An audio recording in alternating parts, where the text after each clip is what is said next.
Hello, Mgtows. Hello, man. Sunday morning, go your own way.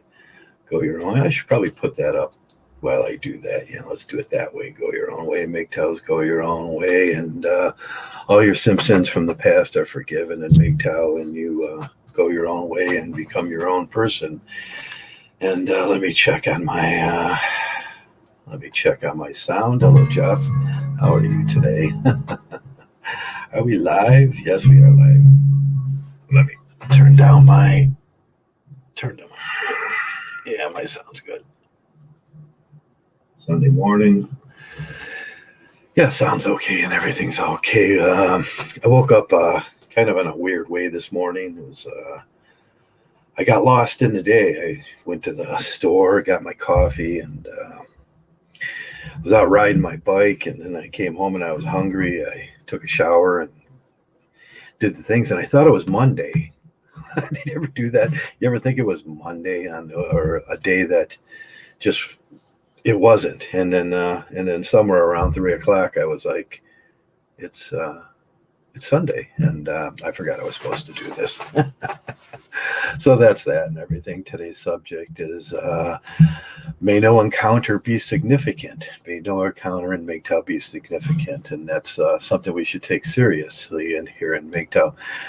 May no one who encounters me ever have an insignificant contact. May no one who encounters Mgtow ever have a insignificant contact. That comes from Shantideva. Shantideva, the Buddha, one of the Buddhas. He was known for his Maharata. I think it was the Bhagavad Gita Maharata, and not the Bhagavad Gita, the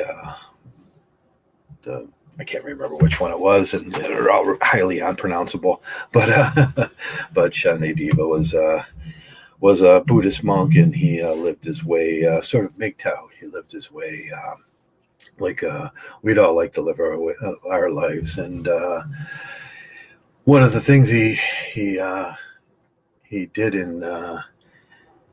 he tried to be really upfront and foremost with most people who came around, and he tried to be shocking to them. And that's about Mgtow.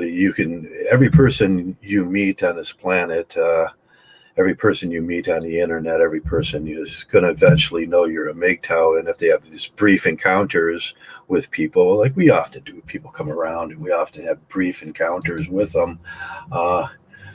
We should at least leave a really influential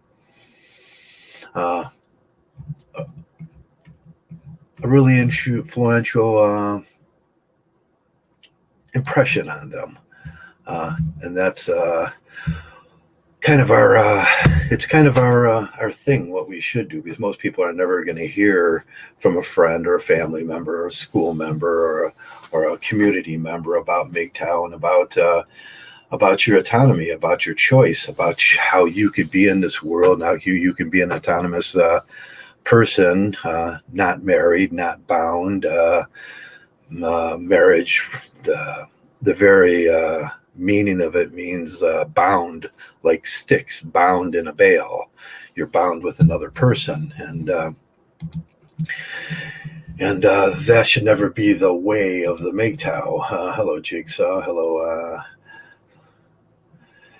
That sounds like close contact and not allowed. Since the world, hello, Jigsaw. Hello, Jeff Burns. Hello, everybody that's in. I don't know how many people are actually in. Not too many people this morning. So insignificant Mgtow. And we see a lot of that now. That was the cooking with Mgtow classes, and the walking in my garden with Mgtow. Them are insignificant contacts when we talk about Mgtow, and what we should talk about is what we are as men, what we are as Mgtows.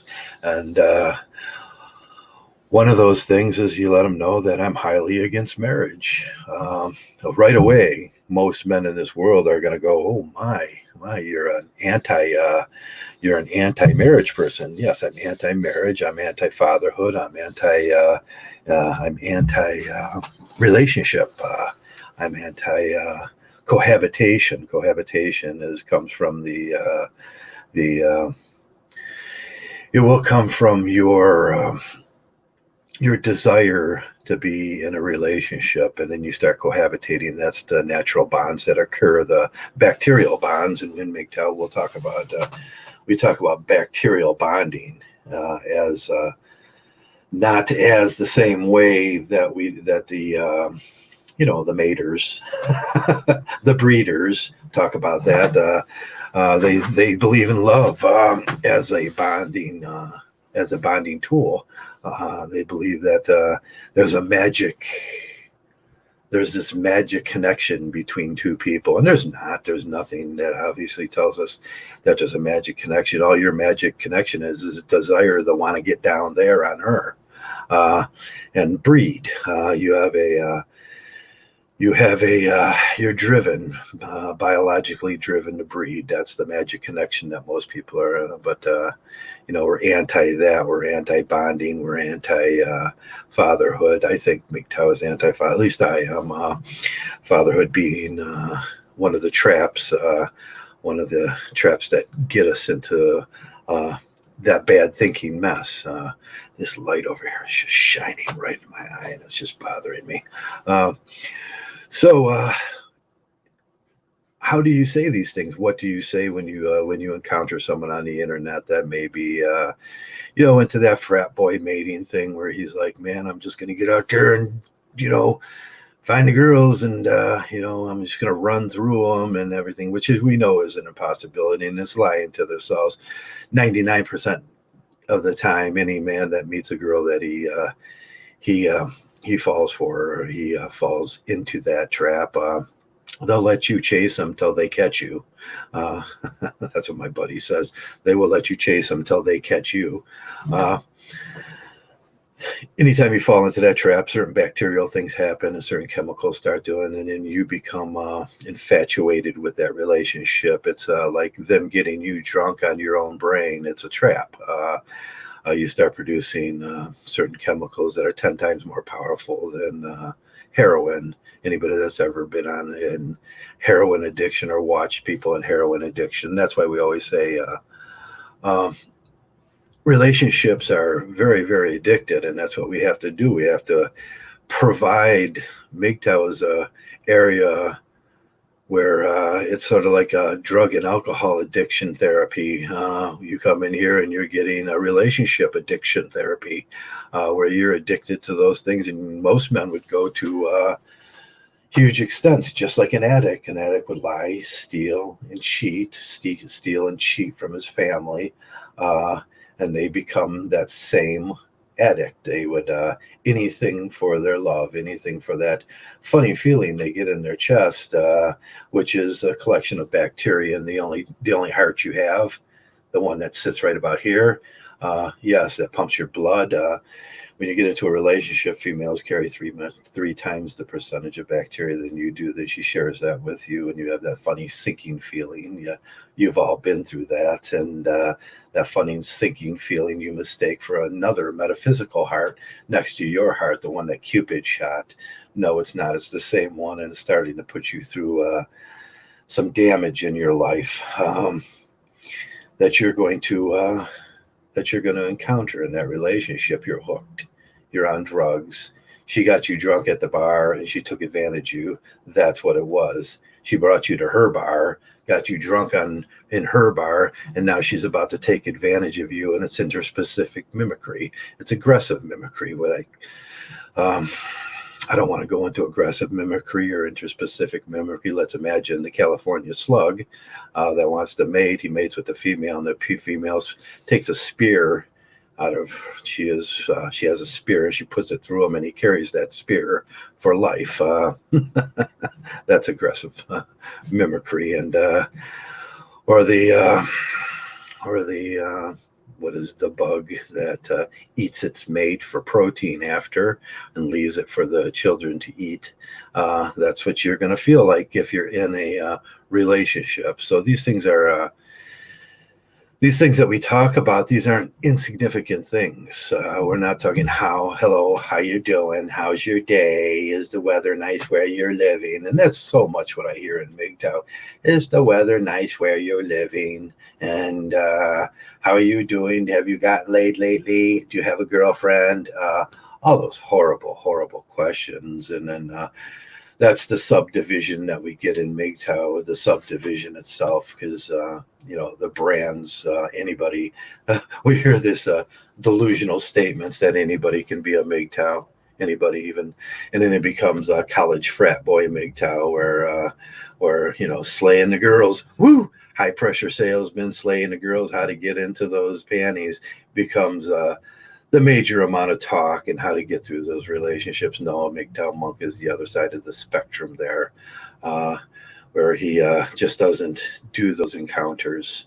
He just stays away, and he does what he wants to do. Usually there's some goals, some learning process you have to go through, and a bit of philosophy so you can kind of quell that existential angst that you have. And that's what gets us here. We all have that existential angst. Somehow you ran against a societal wall somewhere during your transformation into a MGTOW men's rights, where you were wronged, you were made into a slave, or you were wronged, and you have a lot of questions, and you can see it. The delusion of relationships and mating and everything they told you was became clear, and it became absurd. We talk about Camus and pragmaticism. You have to become the pragmatic Mgtow. In your journey, you're going to change a lot. Right now, I'm studying West Eastern philosophy, Shanti Deva, the Bhagavad Gita, those things which coincide with the postmodern philosophers, English philosophers, and German philosophers of the 1800s and early 1900s, and that's a constant learning process. I just bought a new series of lectures last night. Only cost me $41.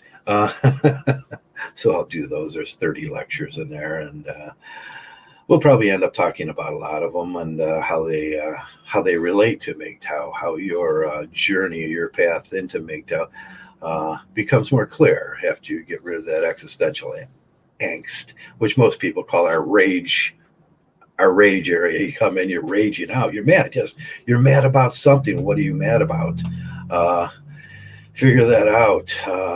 Center yourself, take a deep introspection of yourself, and ask yourself, what part did I play in that? Well, I had a lot of desire, and I wanted to hit that, and that was a lot of our problems. A lot of our problems in Mgtow were all about that.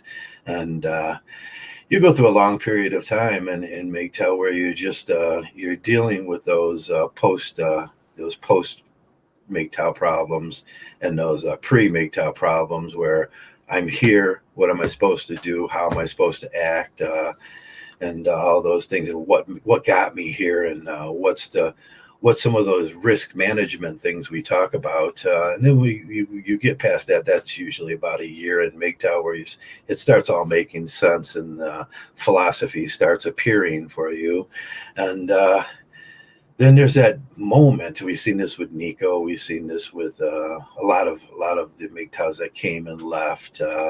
What do I do now? What's that thing where I do now?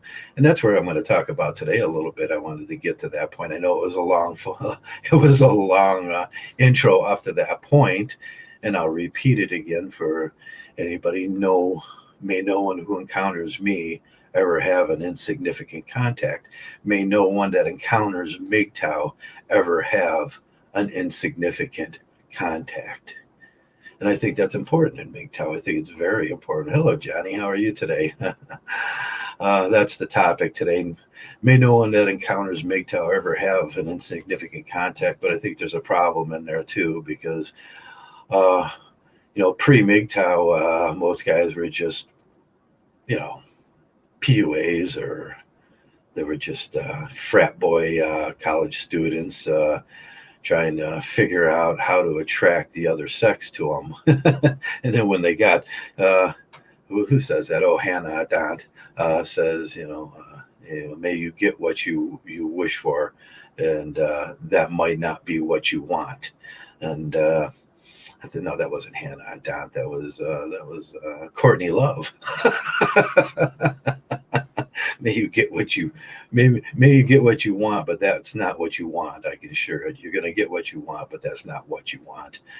And that's the problem most of the time in life. We get what we want, and we realize that, wow, this is totally different. That's that fantasy fiction area, I says. But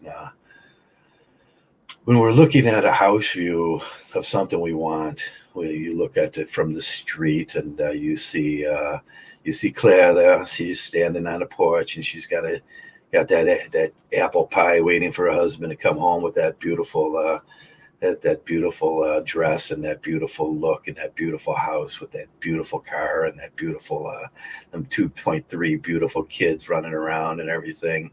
And we get a view of that from a street view. That's the common street view of that, and it looks all charming and it looks great.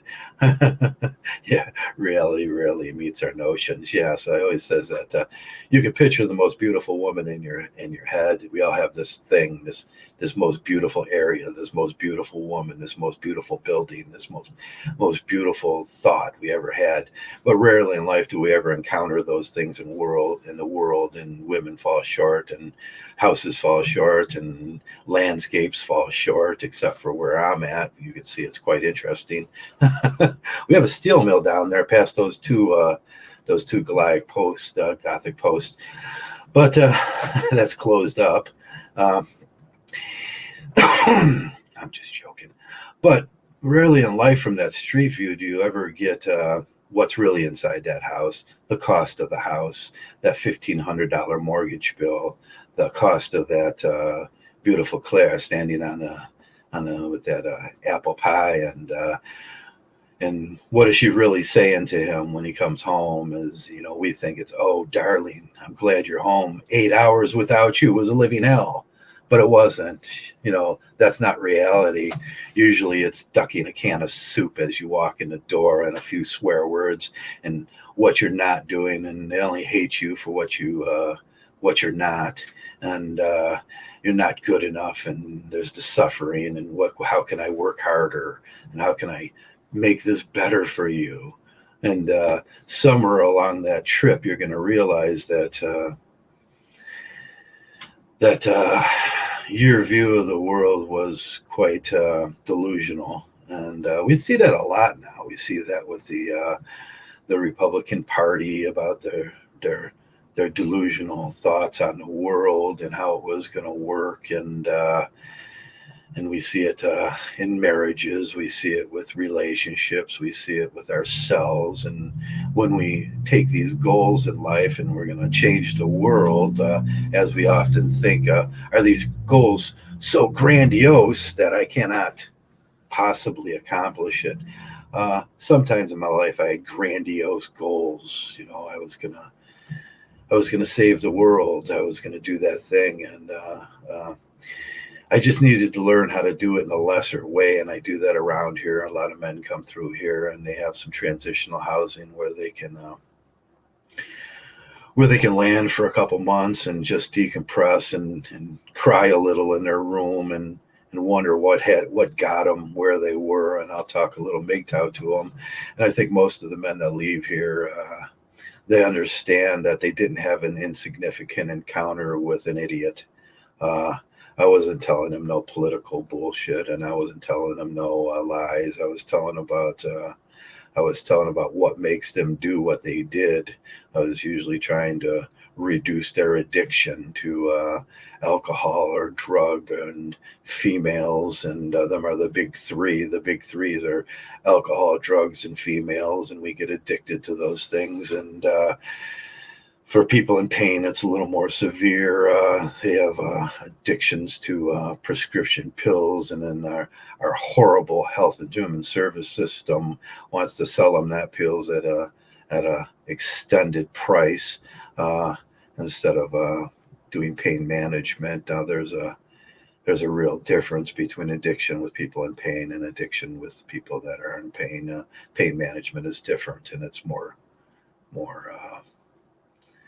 it's more severe, and you have to have a little empathy for people. But the addictions we see around here are usually the addictions of desire, the addictions of no control, self control, no self introspections, of immaturity, and men that are generally immature. And we see a lot of immature men come in Mgtow. But it's still our job, uh, coming home after work to a punk rock beer party. That's great, Johnny. You've had that happen. Yeah, when we're younger, we do these things. We involve ourselves in relationships, and sometimes coming home was a real, what's going on here? I didn't plan this party, but I'm taking off my shirt and I'm getting in it. And it's weird. And then there's betrayal, and there's humiliation and shaming, and there's all sorts of things we run. And what happens when your dharma runs out? What happens when your field of honor becomes a field of horror? What happens when that's your dharma? Uh, that's a good question. Um, we can run through a lot of philosophers, Nietzsche, and we can run through. I'm doing Shante Diva right now, for existential questions in life. I always seem to come back to Camus, where he says, "Just forget all those questions, man. It's just what it is, and life's absurd, and you can't make no sense out of it. When we look out into the universe, it's a non-caring, inconsistent universe that really doesn't pay no attention to us at all." Um, we can test that on a moment's notice if you want in your community. Just go down to your local hospital, and the next child that dies of cancer or some bad accident, or lately in our community we had two of these most beautiful children. I should put their faces up, but I won't. Die in a car accident and hit a tree up the street. Two just beautiful little children. They were 14 and 12 years old. They're driving around in a car at midnight. Both of them were, the car and the children were separated, divorced families, and they were just out there looking for some kind of fun, because when they looked at their families weren't worth being around. So they died, and as our whole community went nuts, and we lost two of our little beautiful children. And at that moment, I look up to God and I say, "See, where was he?" No, God showed up again, and a darkness kind of comes over you at that point. Hello, Pagan Mgtow, Pagan Monk. Thanks a lot. Joe Coffee and Book Fund. Yeah, I need a book fund. I spent 40, 50, 60, $70 this month, or this week, on books alone. And if you go to college, I'm a lifetime career college student, and I just read them, and most of the time I throw it out and say that was bull. But books are expensive, and but I still like reading, and I read every day. I try to read, do at least 2 lectures a day, and read a couple chapters, because it keeps your mind sharp. And at my age, that's the biggest worry in my life, that I'm going to wake up. I'm going to wake up with Alzheimer's or something. So I do my thing, eat blueberries, drink a glass of wine, eat 2 pieces of chocolate, 4 almonds a day, take my vitamin D, eat fish, vitamin A, all them things. And but still at the end of that, that's our infinite argument with death too. We have this infinite argument with death going on. And man, I find myself at least twice a day doing that infinite argument with death. Like I'm going to somehow be, I'm somehow not going to be that guy that has to do that. I'm going to, keep riding my bike. And that's all about, just being healthy. And most of the time we'll pretend that, these things I work out 4 times a day. And then like Camus says, at a certain age, right around 50, I think, I looked up and it was a countdown instead of a count on. And that's what happens. Life becomes a countdown. And I'm at that age right now where life becomes a countdown. And I think a whole lifetime of learning and a whole lifetime of knowledge and those things. And in a moment, I'm going to be gone, and all that's going to be gone. And whether you start over or whether you go back to start or what happens there, I don't know. I've never been dead. Well, I kind of was once. It was a alcohol and drug induced coma, but I seen nothing when I was there. That was during my exodus from the married world, where I drank 160 bottles of liquor in no time at all, and raged out at the world, and then took sleeping pills and barbiturates to numb the pain that I was having from the awful behavior that I was putting myself through. The PUA thing in the bars and the alcohol and looking for the best party in the neighborhood. And at that time it was, oh God, what was it? The early 2000s, and partying had kind of eclipsed at that point to art. And I had lived through the 60s, the 70s, and 80s and 90s, and then 2000s, and that left me off at that moment. And when I turned 50 years old, 60 years old, or 50 years old, I'm coming up on 60 now, that I started having this infinite argument with death about, and it becomes easier when you learn about it. You think about these things, and as it creeps in, you will all have to do that. And I don't know. I don't know where we're going or what this thing is. But I do know.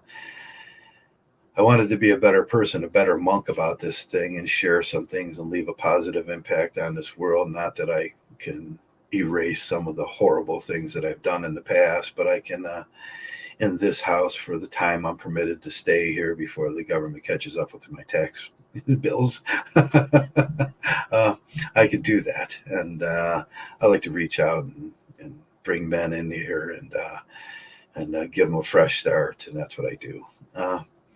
But that's back to not leaving an insignificant contact with anybody you meet. You should always have some word of encouragement and something good you can say or something good you can do. Around the holiday seasons, I just walk around passing out my $5 bill gifts to people, but with the sort of Shantae Diva sort of thing now, it's every person, you should have some kind of wisdom statement, wise statement when you look at them. And most people will tell you flat out in the world, how's your day? You go, hey, how's your day? And I go, it sucks. I live in Lorain County. Yeah, so try to be positive, and I'm positive everywhere I go, and that's part of my introspection about myself. I had to learn about myself and how to get out of that rage that being lied to all my life, and was one of the things I do when I walk out of a store. I'm kind of grandiose when I do it. I say, thanks a lot. You guys did a great job up the street. My Hindi friend, I say, Minamar, my friend. He's Minamar, Nikki. Minamar, great job, good job. That's him, great job. And my friend in Hindi. And or Mgtow. Sorry about that. And thank you, my friend, I say to him. And thanks for being there on Jill, the sandwich girl, I do the same thing. Thanks for making this sandwich. It's the best sandwich I ever had in my life. And I can't believe that you made this for me, and she leaves and she smiles and I smile. And I do that in the telephone store and the gas station when I go get air in my bike tire when I see people on the street. And that's part of my therapy in life. I want to leave an impact wherever I go, a positive impact. And I don't care if anybody knows that I'm Mgtow. A lot of my friends often ask me, the people I meet in general, in the general population that I consider friends, they don't come over to my house, but I see them on a daily basis. Say, so don't you date? Why don't I ever see you with a girlfriend? And I say, no, I don't do those things. I'm a monk. And they smile and and I say, I just avoid that risk, and it's good enough that I'm, friends with you, and I have those kind of relationships where I'm just friends with people, and I think it's a good place to be, and always, compliment everybody wherever you meet, even if they're the worst scowling ginger redhead at the convenience store that you ever met in your life, which is scowling if looks could kill. And you walked in on her smoking a cigarette break in the back room, and you wanted your 24-ounce, and at 12 o'clock midnight, right before she's going to close up, she's giving you that look like you should die. Tell her what a great job she did, and tell her thanks for being there. And I'll tell you what, it'll be worth it for her. She'll next time she comes in, she won't have that scowling look on her face. She'll be happy to see you. And that's my little introspection I did about myself, and actually took a therapist. I won't tell you his name because he's a famous therapist, and you wouldn't want me talking about him.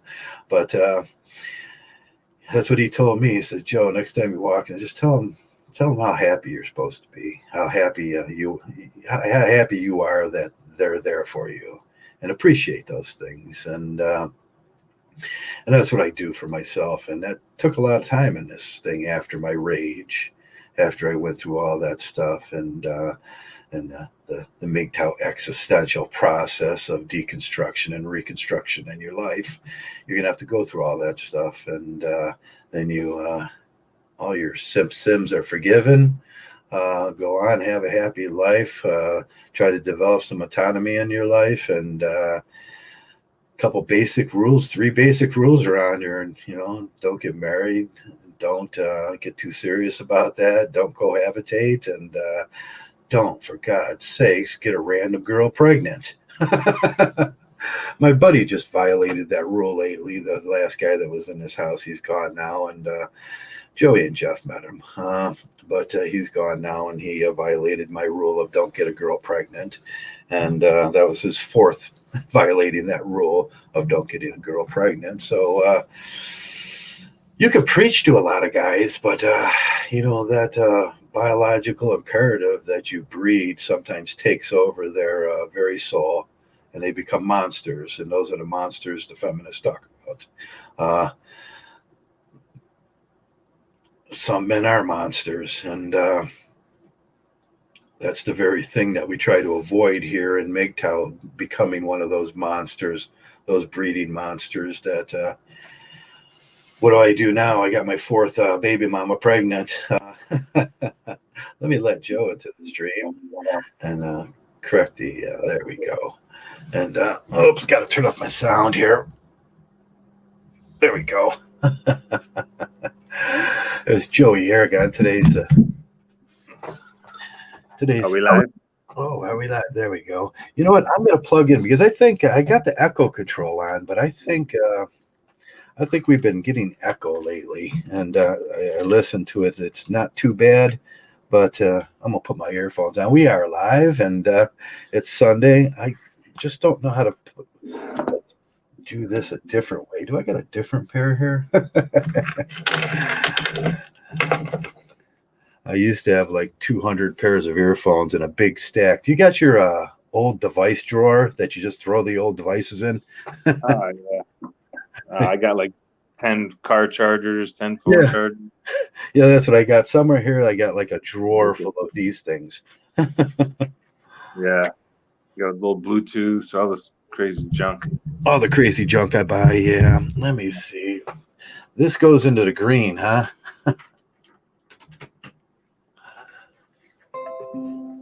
How's that?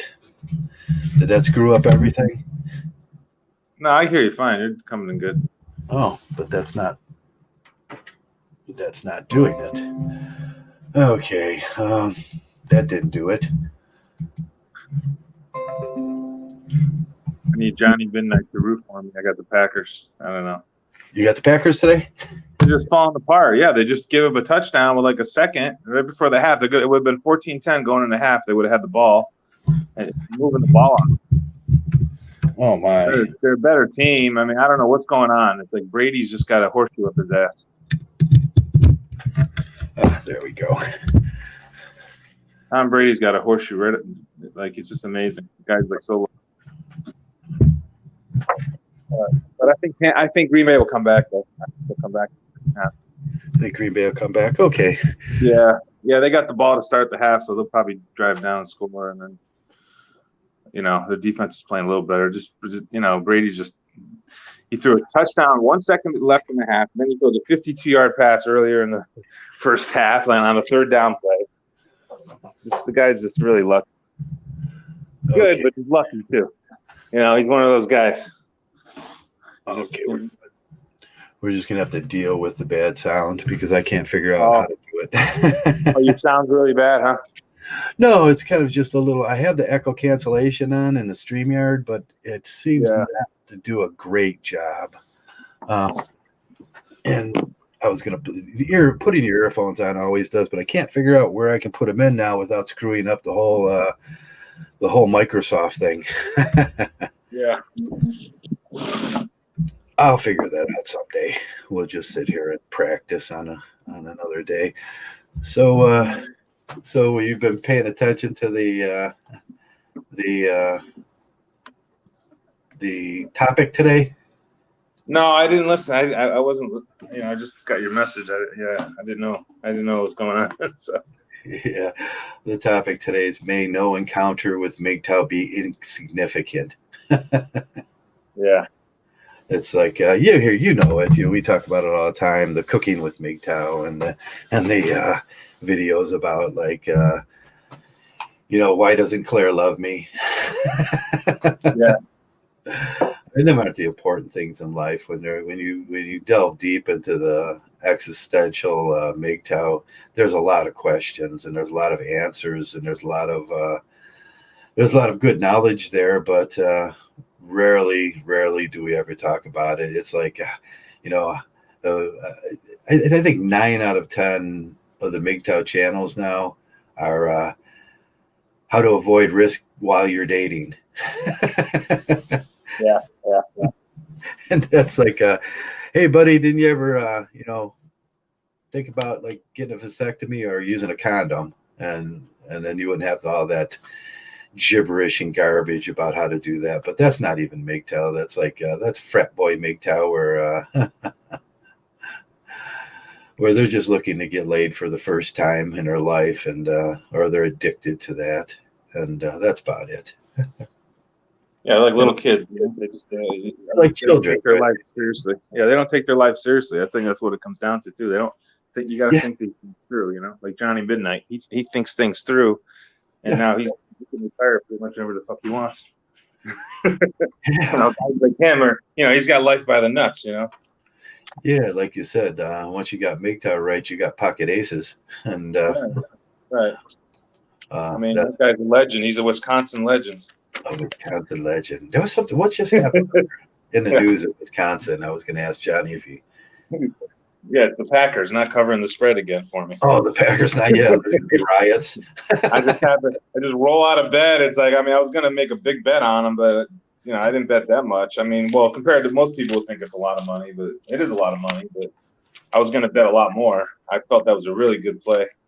But anyway, yeah, he's from Wisconsin, Johnny. He's a legend, and he's got his shit together.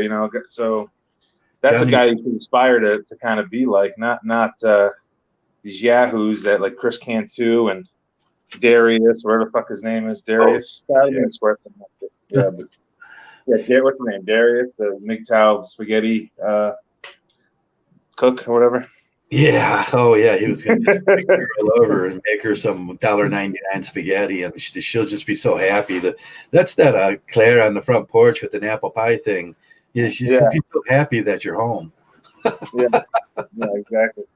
because it's you and you're so special. Yeah, these guys crack me up. They're Yeah. dancing, they're doing these little dancing. I seen Yeah. a guy. This guy was, or well, I was watching a basketball game, and there was like a halftime show, and this guy was like hip hop dancing, and Oh God. Yeah. it's like, This guy's yeah, he's dancing for the girls, you know. It's like, I don't know, it's just kind of weird, man. he's going to be a DJ. Yeah, these guys are so effeminate, and He's effeminate. I don't. He's Yeah, dance, the moves, and he's yeah, going to be a DJ in life, and it's just strange. so immature. Yeah, it's just they don't get it. They don't think through things. They're always trying to impress. They're looking for validation. I mean, we kind of talk about the same things here, but we have to because we have to kind of let it get through people's thick skulls. Yeah, and then we find out that's his mom and dad's house, and he's just living there. Yeah, Which is common to wanting to be a DJ. If you want to be a DJ, and you're going to be living in your mom and dad's house if you still have a mom and dad. Once your mom and dad die, which is one of those moments in life where you realize you have to grow the fuck up. yeah, that's right. Yeah, yeah. But yeah, so may no encounter being significant. Yeah, that makes sense. Because they kind of look at us like they've never seen people like us. We're not. They've We're never not. seen people like We're not us. chasing it. Yeah, we're not chasing split V and stuff like that. We don't care. I'm not here to impress any woman. I could care less. Right. There's a very when you look at a Mgtow the first time, there's something really unique about him. And they'll ask. A lot of people ask me. A lot of my friends, where's your girlfriend? Where's your this? What? And I tell them I'm a monk. And then they ask me, what kind of monk are you? And I usually give them I'm a set of Ankadis monk, and look it up. And I should just start telling them I'm Shante Devious. Yeah.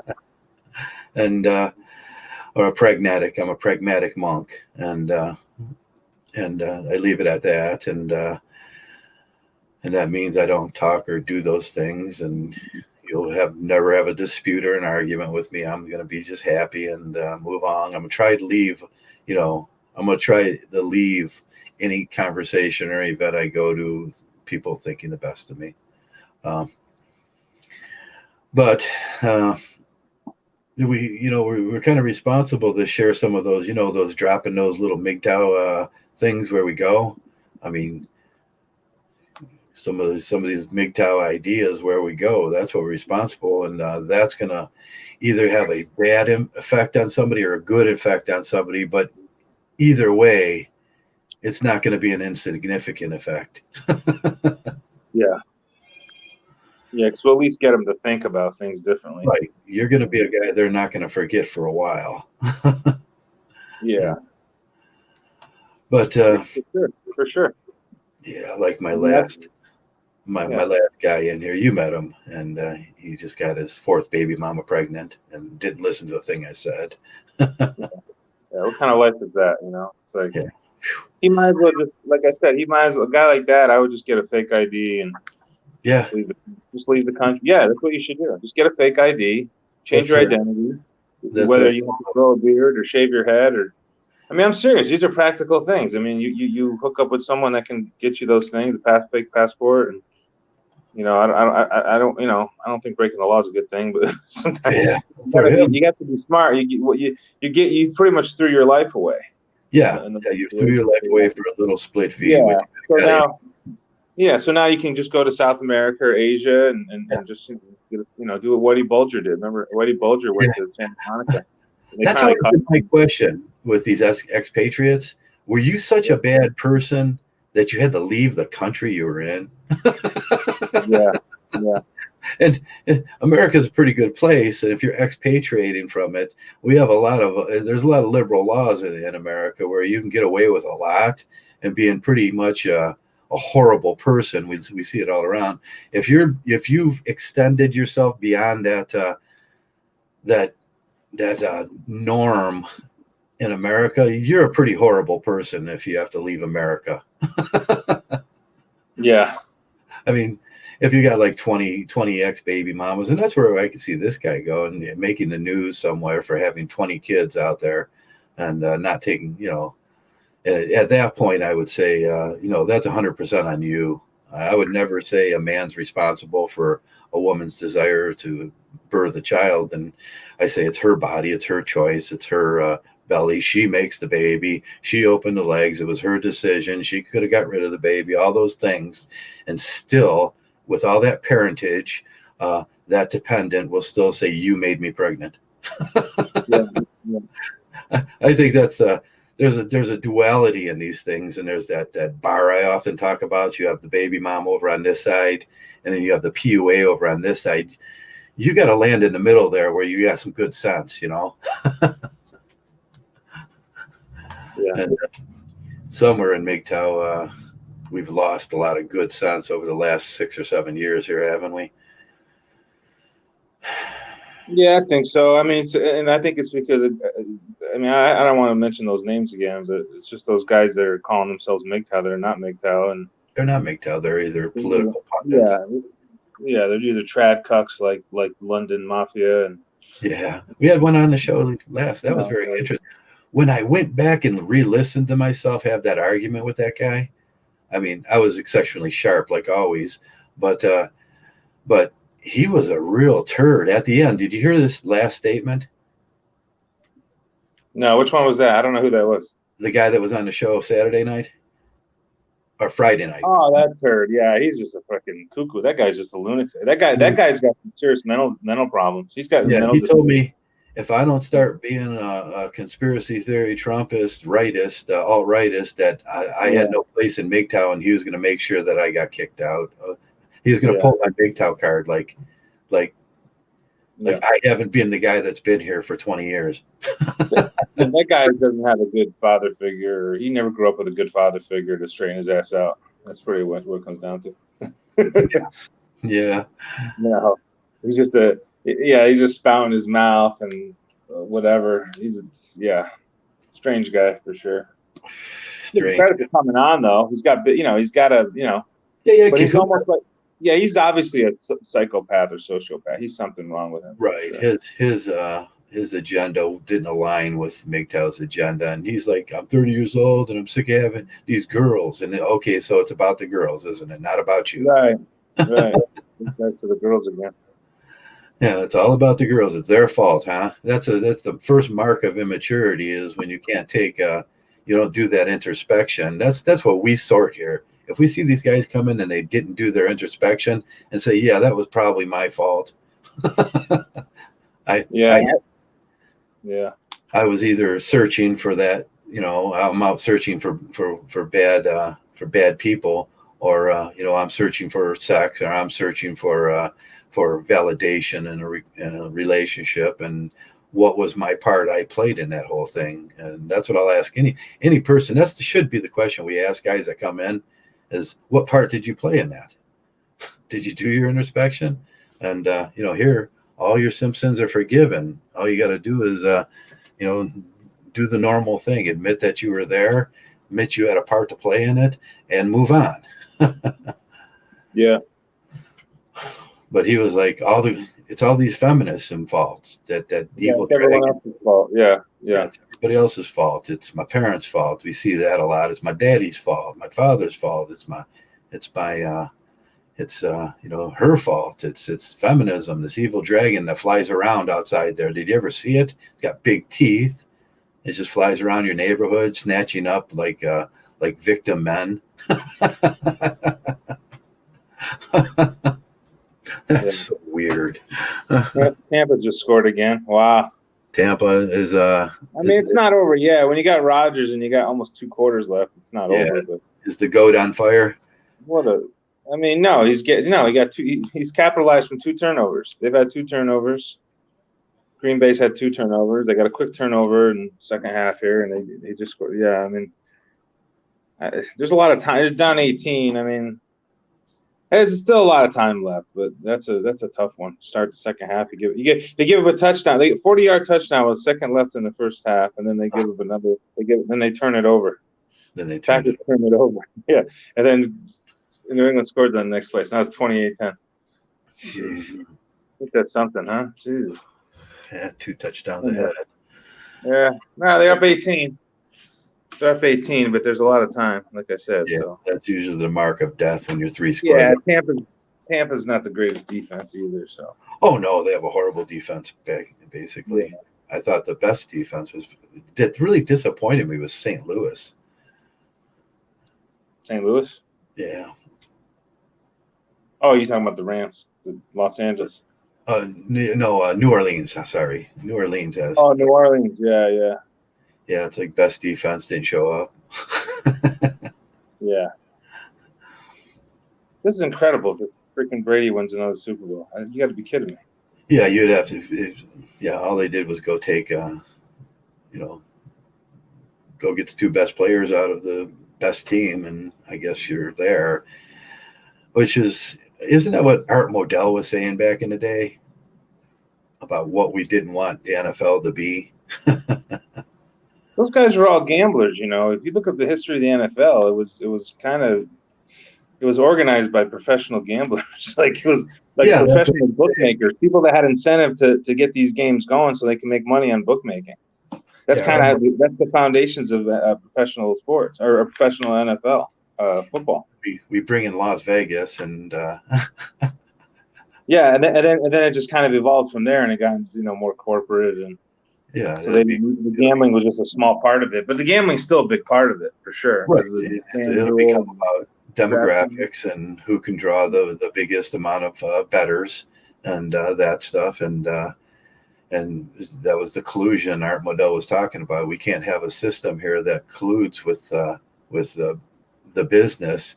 Everybody, it's supposed to be a sport, and the best teams are supposed to rise to the top and win, and that should be a surprise to everybody who the best team that year is. But lately we see the same old, and the collusion and the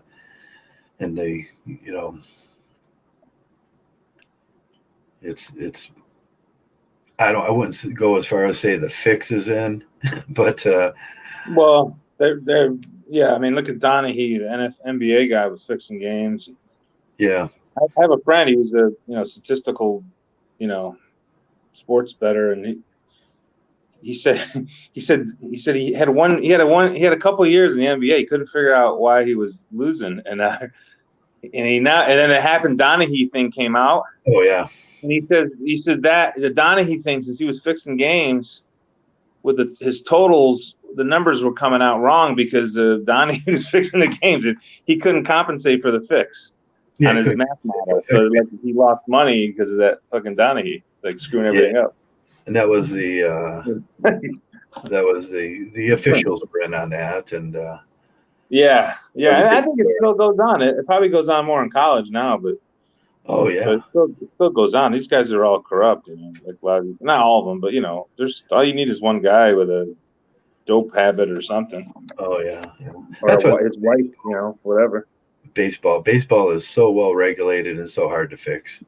Baseball is a hard one to fix, yeah, because you got to have a lot of players like they did in the 1990s. Right. There's really no refereeing in baseball besides close calls, and that's all done by monitors now. And yeah, but even baseball, they were cheating, Joe. They were cheating. The Astros were cheating with the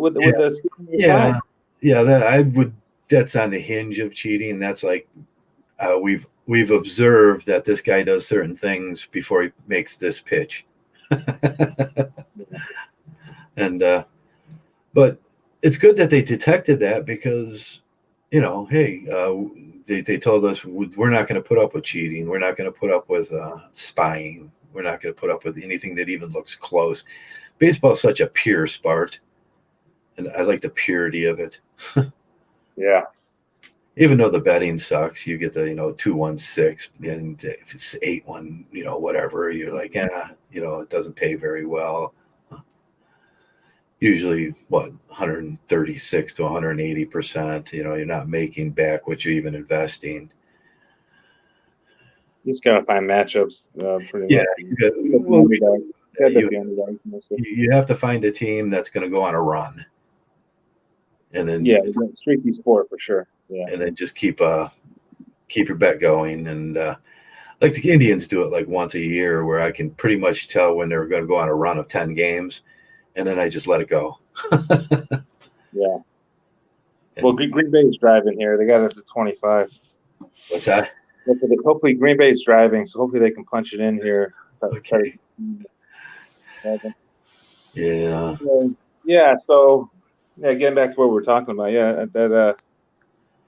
yeah, it does make sense that, because we are unique. We are. There's no such thing as unicorns for women, but Right. I don't want to call Mgtow a unicorn, but we are unique. We are unique in that facet. If there are male unicorns, I suppose we are it. And yeah. Now you should leave. I mean, you do it in your life. We talk about it all the time. You do it in your life. Every one of the guys, you drop your Mgtow red pills as you go.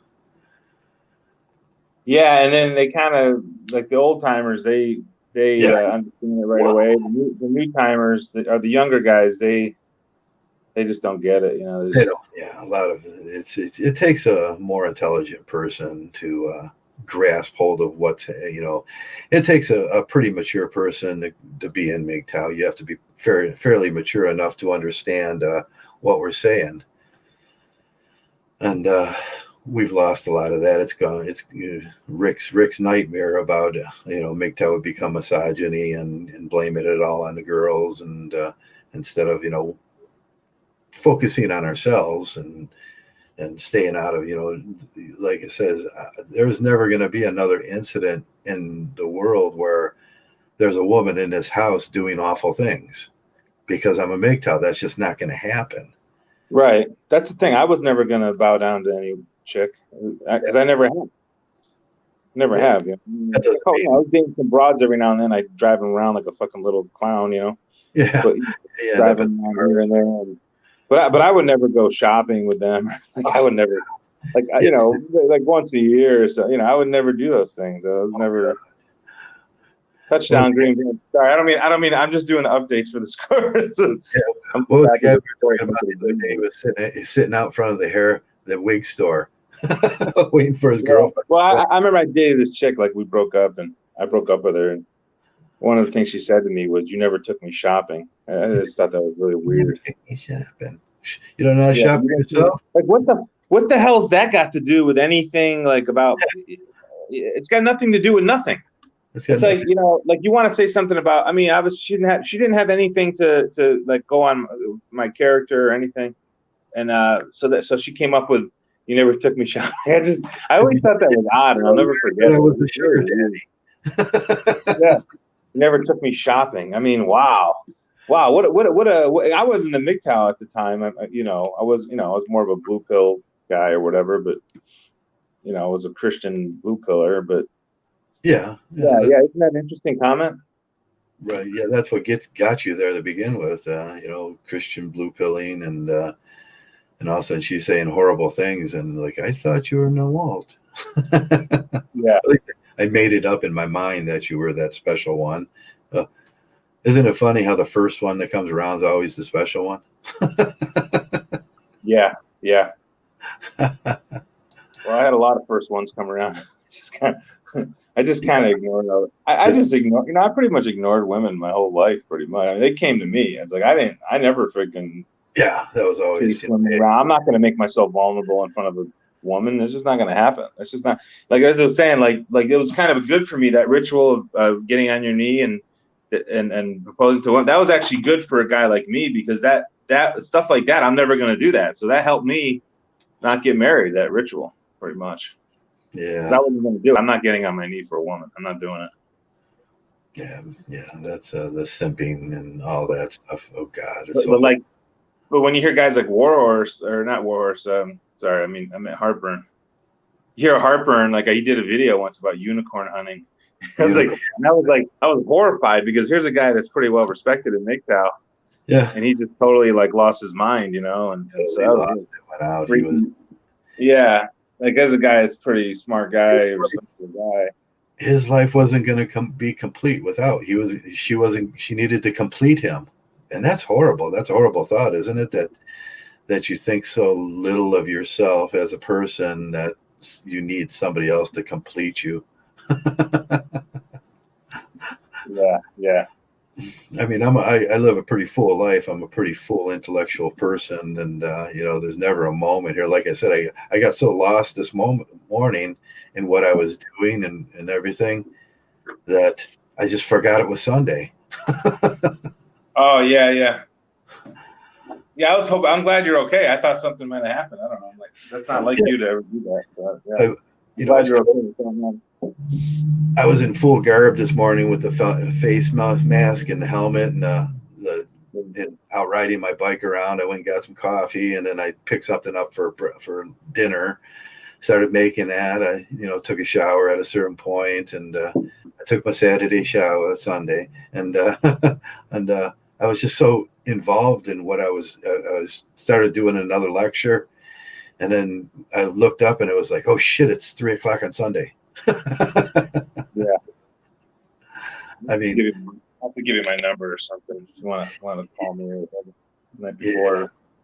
that's it's part of that the thing where as a Mgtow I do those I get into those meditative states, and I think I was in one of those meditative states this morning where I was just functioning in life, where I was just meditating, doing, and everything was just kind of rolling natural, and there was no thought about time or responsibility, or I knew everything was taken care of. I was in such a Mgtow state that there was no outside thoughts of horror or stress or anything, and I just got lost in the day. Mm-hmm. Yeah, yeah.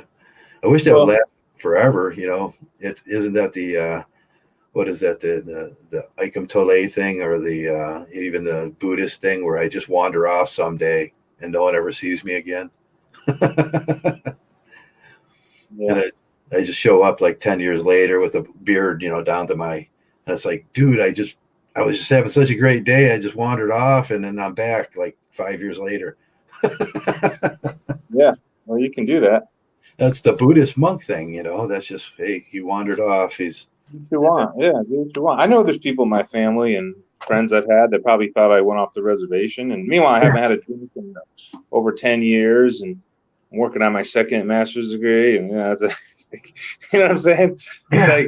It's like, I was looking at buying my third house, I'm like, whatever. I got a lot of good shit going on, but it's like, and these people are, and then you look at their lives, they're the ones smoking and toking and every weekend, and then you know what I'm saying? They got all these relationship problems, and Yeah.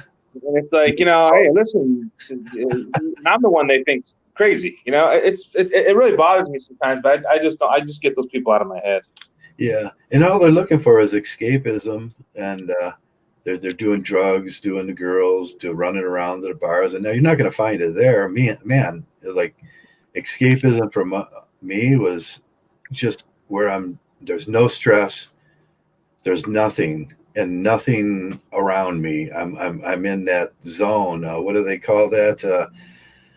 The Buddhist, the Maharata or something. Yeah, the Maharata, about being in that zone where you're going with the flow. And Yeah. Man, that's a better place to be, where everything's okay and I'm just on the flow. Right. Nothing too far ahead. I make plans. I have a calendar. I have a little calendar. I jot stuff down, appointments or whatever, deadlines or whatever, but I don't look at it every day. And I got some assignments due for my class, and it's like, what the hell is this thing? But when I get to it, I'll get to it. I just take it one day at a time. And I was talking to Jeff about that yesterday. Like, you want to be in situations where things are serving you. You're not having to, you know what I mean? Like, if it's not serving you, then you just delete it, get rid of it. It could be a relationship or whatever it is. Life should flow so easily for a Mgtow. Yeah. You just lose it. that you just lose sense of time and worldly things. It should flow so easy. Your life should, after 10 years of being a Mgtow, most of these guys, a lot of these guys have been around that long. I don't know, I've been around that long, but you should just go, man, there should be such a flow in your life where like you're just happy and you would seem very weird to everybody else. Yeah. It's strange because we're the ones that are prospering, right? We're the ones that have a low stress or almost no stress, pretty much. Just average, below average stress for sure. Now that's what I had to work on. That was a hard thing to do. I had to work on that stress when I first came in because I was a big ball of raging stress. Yeah. And now my life is like, I mean, I was sitting there last night at some point, just like there's no stress, there's nothing. And I was just looking for an interesting TV show or something to watch. And I was just like drinking a glass of tea. And I was like, wow, I looked around my room and it was almost a scary moment. I looked around the room and I was like, is this my nirvana? Yeah. It's like, yeah. I know, it's great, man. Like last night, I was talking to Jeff for a while, and it got late, and whatever. I didn't even care what time it was. I don't have nothing to do tomorrow. I'll just sleep in tomorrow. Who cares? I got all my shit taken care of, and it was just good. It was a good feeling, like I don't have those responsibilities that And, oh yeah, I took some melatonin. I took some melatonin at that point, some vitamin D. Yeah, I've been taking that too. How much you take? How many milligrams? I take how many milligrams? I think it's a pretty big one. It's just one tab. It's a round one about that big. And, 10 milligrams probably. So one pill is usually 10 milligrams. Yeah, and then I slept so well. I was like, I know, me too. I've been taking melatonin too. I've been taking about 20 milligrams. And I did 3 workouts and 3 bike rides yesterday, and yeah. I slept great yesterday too. I faded off into the abyss, and man, I could have stayed there for the rest. If I would have died at that moment and just stayed there, that would have been great. I mean, there was no stress, no unhappiness, no one bringing me down. I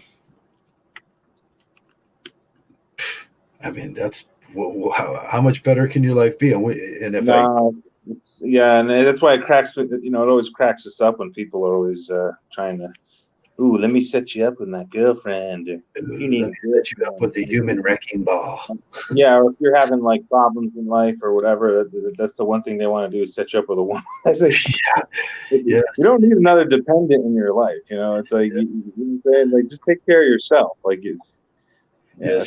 just imagine everything 10 times worse. Let me. Oh, I know. I mean, you could give me the most attractive woman in the world, and like I wouldn't even be interested in like having a relationship with her. It's like no, I don't think so. I'm good. I pretty much look at women all the same. They're all dependents. They're all little. The most attractive girl in the world with the best she can get is $20 on the nightstand on my way out. Yeah. I mean, they're just.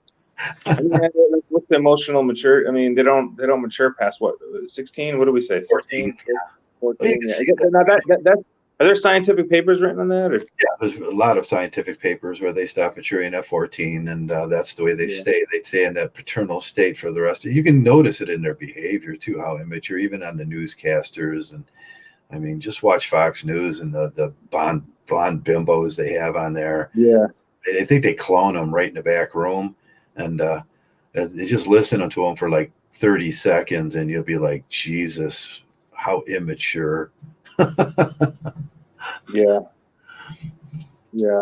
they're painful, man. It's like I think they sense a Mgtow too. Like most women, they sense when they're around a Mgtow, and they just kind of. Yeah, I think we give off that vibrations, them aura, that energy. Yeah, like you don't mess with us. Like you don't mess with us. I said that when I walk into a room after I became a Mgtow, and first when I got the Mgtow spirit in me and everything, I was like, people. It's like there was people around. You just command a room, and you take it over, and it becomes you do nothing. It's like they were fascinated with that. Right. I think people see that. I mean, I'm pretty peculiar looking in my facet and the things I do and the kind of personality traits that I have too. And but that's autonomy. That's my autonomy. I became my own person, got in touch with who I am, and that's it's all good. It's all good, and people know. There's crazy people out there that just know not to screw with me. They don't know. No one's ever told them in their life. We talked about that. The sociopathic people that they can't be taught. Yeah. And usually they need to run into somebody like me and you, where we don't Oh yeah. with stupid garbage, and we're sharp, and that once they run into us, they go, "No, I'm never talking to that dude again." It's true, man. That's so true. Because I'm a pretty laid back guy, but like I've when I'm playing cards or around a lot of strange people, and so sometimes they'll test me out, and yeah, they'll try to I test just give them like a fucking look, and they back because I'm a big guy, like Yeah, I just give them a look. I give them a look, like I just stare at them, and give them a look, and then look they get scared. They get scared. These guys get scared. Do I look like that guy that you could say those things to? Right. Yeah, exactly. I mean, and I do, I'm not looking for a fight, but yeah, please explain. Like I've never lost a fight. I'll put it that way. I don't get in a lot of fights, but I've never lost one, and I probably, I don't think I ever will, because as I get older, I'm not going to put myself in those positions anyway. But yeah, as I got older, I don't do them things. I can't. No, stupid. But these guys aren't stupid enough to start anything with me, Right. You know what I carry? I carry a bottle of pepper spray and a pair of brass knuckles now, and that's it. And I never realized that either. Being a big guy, like I never knew how. My friend told me when I was in my early 20s. He says, you're because I think you intimidate a lot of people just by your size. So I had these big shoulders, football shoulders, and yeah. So I never realized that when I was growing up or whatever, that I had that. I didn't understand it. So like now I have a better appreciation for the masculinity. We talk about masculinity a lot, and I think what a lot of these incels, and they're missing that masculinity that tells people to back off just a few feet from you. Right. Don't get in space, and that must be horrible. And I feel bad for them. Yeah.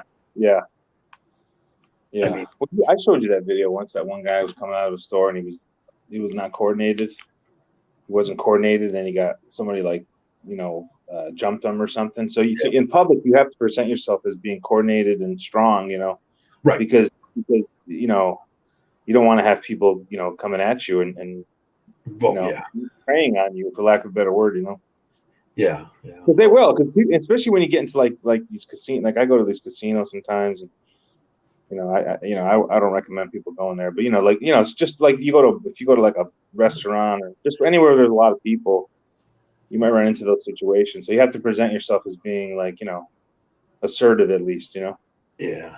My twin brother had to teach me that thing. It's like he is really sharp. I mean, he is like ultra.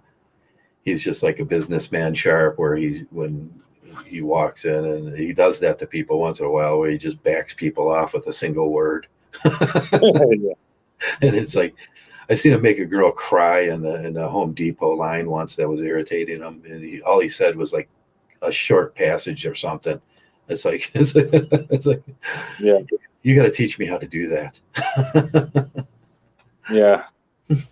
Well, it's not being cocky or anything. It's just just have you're setting your boundaries. Yeah, he just made. She was bitching about products or something, and she was Karen. She was carrying it, doing Karen, and he ended that like really quick and made her cry. It's like, yeah. It's like, that's a talent. There should be a book about that. Yeah. How to make Karen cry in 15 words or less. Well, Karen's mom is named Claire, so she's Claire. Yeah, Claren. Claire. There's a new show called Clarice. Clarice, yeah, I seen that. Did you see that? Yeah, I haven't watched an episode. I suppose it's like Damaged Little Girl. Is a mean little girl now, and she takes control of her life. They got these weird shows. I saw another one with Queen Latifah's like the female equalizer. I'm like, are Oh you yeah, kidding me? Yeah, so some short little fat like black woman's gonna be, it's taking like care of business on the streets. big, she's Like large and this in short, charge. out of shape fat lady, Queen Yeah, Latifah is gonna be. She's the yeah. equalizer now. Like, yeah, okay. Yeah, I just had to laugh when I saw that one. It's like, oh yeah, Queen Latifah, the rap. So many strong Looks girls. like a hip hop like lady. Like she's Yeah, so ridiculous. it's good in a way. I mean, it's bad in a way, but we laugh about it because we know a 130-pound woman cannot possibly overcome 270-pound thugs. It's like Yeah. that's not a possibility in life. If it was, then man, the sky would be the limit for everybody. Uh, I but used to play. I used to play pickup basketball with this lady. She was in the WNBA. yeah, And there were like 10 guys, and we were all like I wasn't even a community. Like if I probably could have made like a community college team. I would have been like the 12th man on the bench. But I yeah, probably could have made the team if I'm a local community college basketball. So I was a decent basketball player. I wasn't like exceptional, but I was like 12th man. I was like the worst player on the team, right? And we were all and I was like me and a bunch of high school kids, and they were decent players. And she was the worst player on the court, and she played professional yeah. That's about par right there. But yeah, you know how I feel about the feminism thing and the stronger. It's good. It's like we want them to be as strong as possible, so they don't, so they can take control of their lives and be responsible for their lives. And yeah, that's a great thing. And I won't put it down too much, but sometimes it's just funny when it could lead to someone believing that they're more than they are and getting themselves in a situation where they get hurt. yeah. And then that fails. All that there will be an existential crisis after that. What happens when this thing fails? I would say more sensible, practical approach to doing the same thing I would tell a Mgtow to do. Do your introspection, figure out what you are, what your skills are, and you can have great, vast skills in this world that you don't even know about. Get in touch with that, cultivate what you are, and do the best job you can. I mean, you're pretty much impaired by biology, anyways. All of us are. Uh, I can't be what I'm not, but as a male, that's what I'm going to be. That's what most of the suffering is. Everybody demands me to be what I'm not, to be more. And I'm just so in touch with what I am, and okay, this is what I am, and I'm happy with it. I deal with my biological pitfalls, and it's a good place to be. I don't demand too much of myself, and I don't let people make me suffer for what I'm not. Mgtow will teach you that, and it's a perfect way to live. And I wish I was, Matthew McConaughey, good looking. That'd be great. He's not that good looking. I don't know. Yeah, well, he's charming. I'm not gay, but yeah, I don't think he's very. I mean, he's the alpha male. He's pinnacle. He's charming, smart, good looking. He's got all four characteristics that would be considered as attractive and everything. And I wish I was. But I'm good with what I am. There's no day in the world where I'm gonna sit there and mope about my not being anything else, something else that's not practical. Yeah. And it just helps because I'm so fucking pretty too. Yeah. Yeah. I mean, I did kind of hit the just whew. Yeah. Well, you're right. You have to like understand your own limitations, I guess, and Yeah, understand who you are. That was the big thing that I was. Understand who you are. Yeah. Yeah. The Everyone's got strengths and everyone's got development. I mean, I don't like to use the word weakness somewhere. Look at the Facebook guy. If he would have just spurred out on the things that he wasn't instead of cultivating the things that he was, He would have been. We wouldn't have had Facebook now. I yeah. Yeah. I'm not. Yeah. I don't know. I don't get Facebook. I don't. I don't know. like, man, look at Stock's that. doing good though. Yeah. Look at Bill Gates. Look at most of those guys. They just accepted what they were and cultivated that. I mean, Yeah. that's the message for feminism too. It's like accept what you are and cultivate it, and don't let. When I walk in a room, I think I'm the greatest thing in the whole world. You can do the same thing. That's right. And yeah, have that confidence. Have that confidence. Carry you a long way. Because. But I have no delusions at my age that I'm going to walk into a bar and beat up 5 of the biggest guys in there. That would be suicide. You know. I mean, so it's good in a way and it's bad in a way, and you can be body positive, and whatever you are, you're born, and that goes with your personality too. 50% of your personality is genetics from your mom and your dad, and that's what you are. Accept it. Do that introspection, and that's another part of the introspection. What am I? Isn't that what Cam Wu would ask? What am I? Yeah. And cultivate that. Become the best person you can. People will see it. Man, I see so many people that are in touch with that, and that's my message to the incels. When I was trying to go over there and help the Gemmas and the Shangis and those guys, be happy with what you are. I see pretty good guys, and but you have to know your limits. Well, it's kind of pathetic watching guys like Gemma just like. Yeah, trying to be like Justin Bieber or something. Yeah, be yourself, man. Like accept yourself as you are. Like you don't have to be Justin Bieber. Nobody cares. Yeah, just accept yourself, and that's always my message to those guys. I feel bad for the Bill Greathouses and and that. I feel bad biologically that even the Hoka for biologically something. There's something there that says he can't experience the full amount of life. And Hoka's a pretty good example. The guy ran for the freaking mayor. He's like he didn't accept his. He's like, I'm gonna run for mayor, and he cultivated what he is, and now he can walk on water, flip over cars, and run for mayor. Yeah. Oh, yeah, I got Hoka over anybody. Oh yeah. One-on-one. As for a guy, I don't see he's not a bad looking guy if you wanted to, and that's if you are still out there looking for a Friday night with a warm body, 200 miles and a fake ID, and a guy like Hoka with a couple sharp lines and dress up, and he could do very well. And I just think that he doesn't think of himself as well as others do. Yeah, self-confidence is probably an issue. I say, man, feed that ego. Yeah, it's it's just painful watching these guys that haven't accepted themselves and right seeking validation. I mean, that's something that I can understand. Maybe if you're like a teenager, or something. Easy female validation is easy. Yeah, you got to mature to the point where you don't need that. I don't need a female telling me what I am, and she's just repeating what I already know.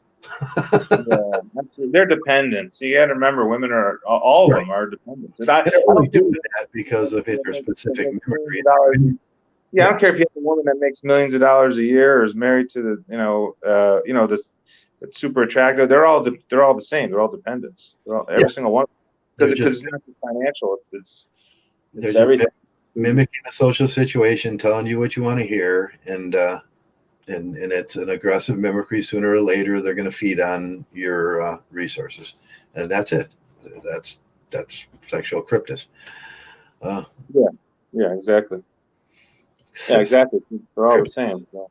Yeah, and that's the very few things that you need to know about being in Mgtow. You need to know about interspecific mimicry, aggressive mimicry, and sexual cryptis. And once you know those 3 things, you are so safe. Yeah. I don't think they believe. I think a lot of these guys, they just don't believe it. It's They like don't believe it's like it. one of those things they can't see. Like you can't see the bacteria that women emit. Like Right. You can't see bacteria, so it doesn't exist. right, it doesn't exist. Like it's like if you're eating pizzas every week, you don't see any, but eventually you'll have that heart attack. It's like Yeah. it's coming. It's coming. How much pizza do you eat? I'm done now. I'm off the pizza. I haven't had a pizza in over a month. I mean, You know what I yeah, do? I'm not, I order a pizza and I split it into and I put them into separate bags and then I freeze it. And then like over the month, I may eat and still like the pizza I ordered at the beginning of this month, I still have like 2 pieces in the freezer. I don't overeat. Most people sit down with a pizza and they'll eat like half of it. And it's like, that's where it's bad. Or like, you know, two sodas and a whole pizza. And then you're sitting there going, somehow I don't feel real good right now. yeah, I'm off the pizza now and the pasta and the breads. I just can't. I just have to get my weight down, I had and that I happen. will. I will do it. I Yeah, will this do it. month I was sitting there. I had 2 pops and I made some spaghetti and then I had a chocolate bar. And then after that, I was like, God, I don't feel very good. No, no. It's like almost, Jeff and I were talking about it, how like poison, even like alcohol. Like I can't imagine drinking alcohol anymore. It's Right. been almost a decade now. I haven't had a drink. I mean, I don't drink. I never had Okay. a problem with drinking it. I just don't. I don't like the way it makes me feel. And they say you can apply the same thing with pizza and Pizza. candy. Just Yeah, see I'm how not, like, you live. the only people that should be eating pizza are people in really good shape. I mean, it's like, like I don't think a guy like me, I'm overweight. I need to lose about 30, 40 pounds probably now. And like, Yeah. I don't think it's healthy. I'm not going to live long if I keep doing it. Yeah. Yeah. As long as you keep active. I always says like, Yeah. no matter what you are, whatever your body type is, just keep active. And I do that 3 bike rides a day. I take my walks. It's, I keep active. And as long as I keep active, one of the things I noticed with even COVID-19, the people that are going to die are the people that won't get out of the bed. Yeah. And as soon as you get out of that bed, you get that blood flowing, you become active and you fight through that. And I had COVID there for a while and I could have laid in bed and let it infect my whole body. But I got out and rode my bike every day, 3 times a day, like I do, worked out. And the people that are going to die from that are the people that are either they have serious illnesses too, just, and that should be a lesson to everybody. There's no matter what, if you get a flu, you get, COVID, you get, SARS, you get, any kind of infection and everything. But with infections are you need someone to be around you to spot your personality and everything and see if something's wrong. But, you can usually work out of it by simply just being active. Yeah, that's very true. And if you're in a cold area, you just go to the mall and walk around the mall. You can get a good workout that way. I love the cold air. Now when I ride the bike, I put the mask on to keep the wind out of my eyes. You know how it is when it catches your eyes and you start crying. Yeah. But I have the breather on there where it sucks in the cold air and the cold air goes into my lungs. And in this kind of weather right now, like we're having, it's like sub-zero, and I'm out there just sucking that cold air. Feels so good. Yeah. It's like I'm huffing air and it's all cold, and I'm like, it doesn't permit it to get too cold, but it doesn't cool it off all the way. It's like and that's so refreshing. When I get home, I get off the bike and I'll start walking a little. The walk, because your legs get a little cramped, and then you just walk a little, and then I'm like, it's like, and that feels so good. I could check and see I'm usually 98 on my oxygen, and my heart beats like 120, and I'm 98, and it's like I check all those things, and it just feels so good. Yeah. Even today it was cold, and I saw a bunch of people at the park. I drove by there. A bunch of people. Yeah, you just bundle up. As long as it's not windy, you pretty much Well, not. I got this on, and I put like 3 shirts on and 3 layers, usually 4 layers, and and layer up, and I don't feel it. I got thick military sweatpants I use, and when I pedal, and I put those hunter, the ones that the hunter gear that looks like I'm wearing what are the girls' pants that everybody the yoga pants? Yeah. Yeah. Yeah, so I put the yoga pants for men on. Oh, really? Yeah, Yeah, long johns is always good too. You got long those. yeah, they're just the hunter insulated Thermotex, the Yeah. Thermotech uh, hunter's gear. And they're expensive. They're like $25 a piece, so I got to switch them out all the time. Yoga pants. Hey, yeah, girls out in yoga pants. That's a disgusting sight, isn't it? Yeah. It's like, Oh, fat chicks wearing yoga pants too now. yeah, It's like, yeah. Christ. That would be like me walking around with yoga pants on, which would probably be really sexy. But Yeah. some dude's gonna look at me and go, "Whoa, dude, tuck that in." Yeah. Yeah. It's kind of offensive. Yeah. It's too much, man. Fat chicks. Yeah, too much is too much. I like fat chicks though. They're nice. They're usually nicer Hey, than. most of the time, when I'm just out getting a hamburger, having a beer, I stop on my bike, get a hamburger and a beer, and Yeah. get whatever the sales, whatever the bar sale is or whatever it is, and fat girls are usually jolly and they're just like Yeah. happy to be. Lesbians are cool too. I love lesbians. They're just like fun people to be around. Yeah. No, And they are. They're nice. they don't care what I think about them, and that's great. I don't care. They don't care what I'm, and I don't care what They just don't care what I think about them. It's like, and I'm not into making those kind of judgment calls. It's like, just let's all have a few beers and be friends. Yeah. Uh, Yeah. that's all it is in life. Try to fit in and try to be a nice person. Try to be a good person. It's kind of what I was saying today. Make your impact. Work in, be a nice person, leave an impact. It's like, man, that guy was a nice guy. I hope he comes back. Everywhere you leave, the people in there should think, I hope he comes back. Yeah. Yeah. That's how you want to live. That's how you make a difference. Yeah, that's how you make a difference in your community. Right. And Yeah. you can make communal differences too. I Yeah. stop at least twice a week. I stop and I'll pick up the garbage in an area that I see there's a lot of garbage. I keep a little thing where I can sweep glass up on the streets, so it helps everybody out. And there was this little area where there was garbage and leaves, where the water was collecting up, and it was creating an ice thing. So I can't believe I'm the only guy that stopped, and I grabbed a couple sticks and I pushed all the leaves out, picked up all the garbage, and then the water started flowing down into the drain, and then no more ice. Yeah. Yeah.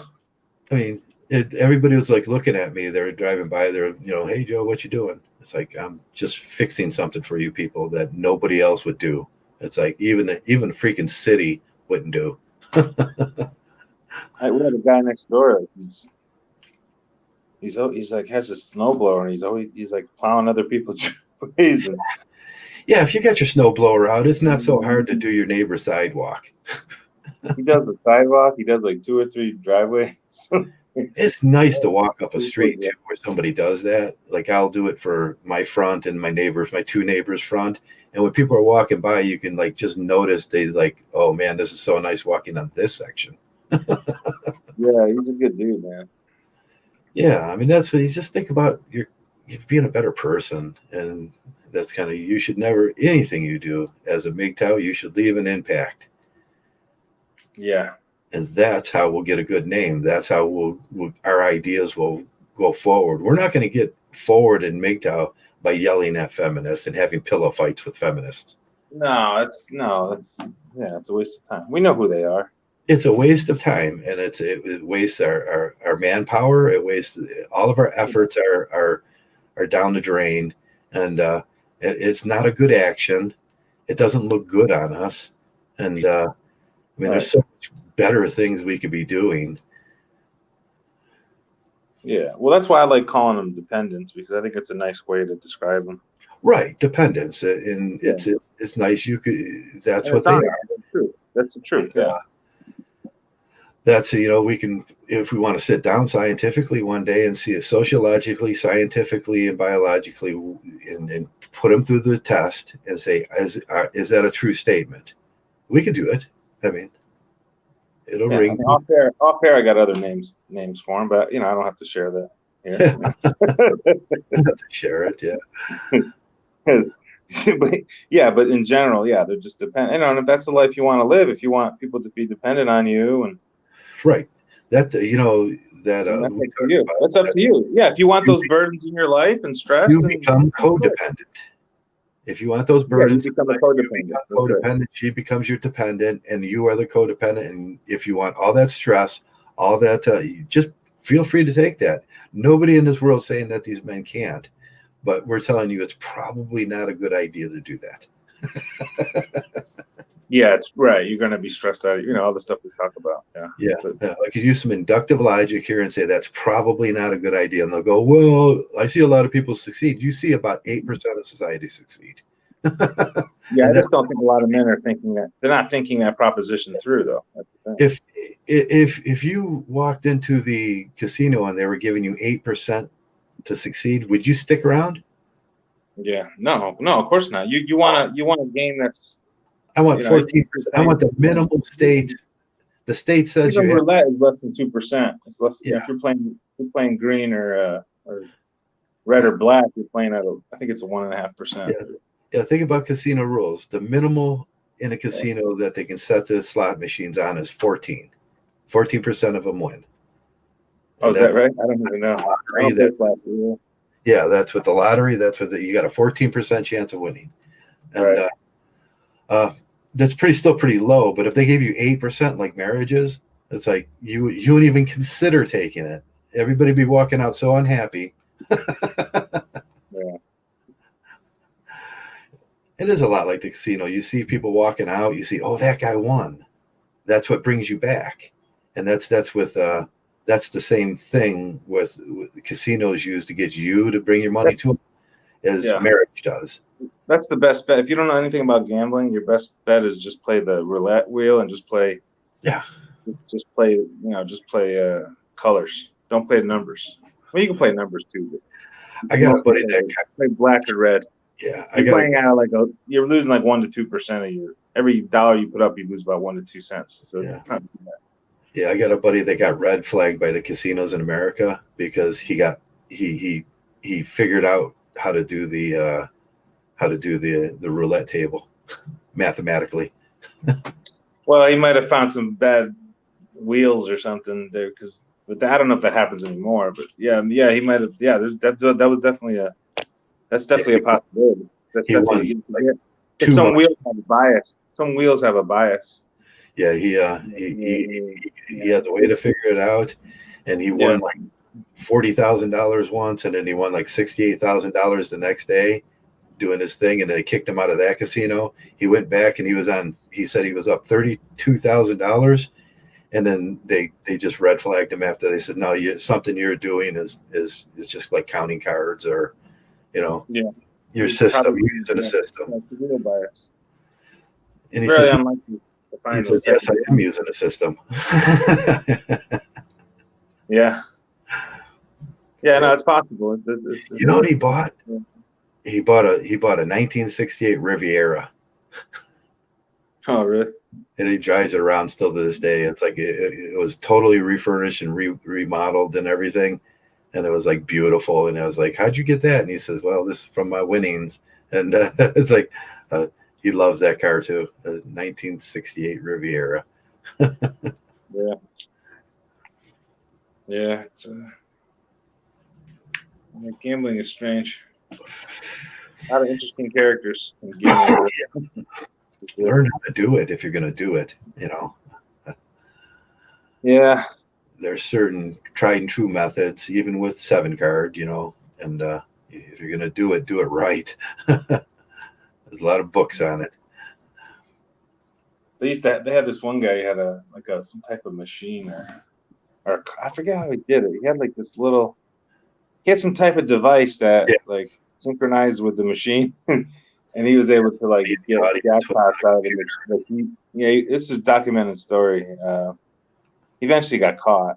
Yeah, they got caught, but yeah. But he was like getting tickets to generate. He had like some type of device that was generating winning tickets. Like it was really weird. Yeah, I don't. Yeah, you got to look it up. I got to look it up again. It didn't. It wasn't that long ago either. I want to say maybe 10, 15 years ago.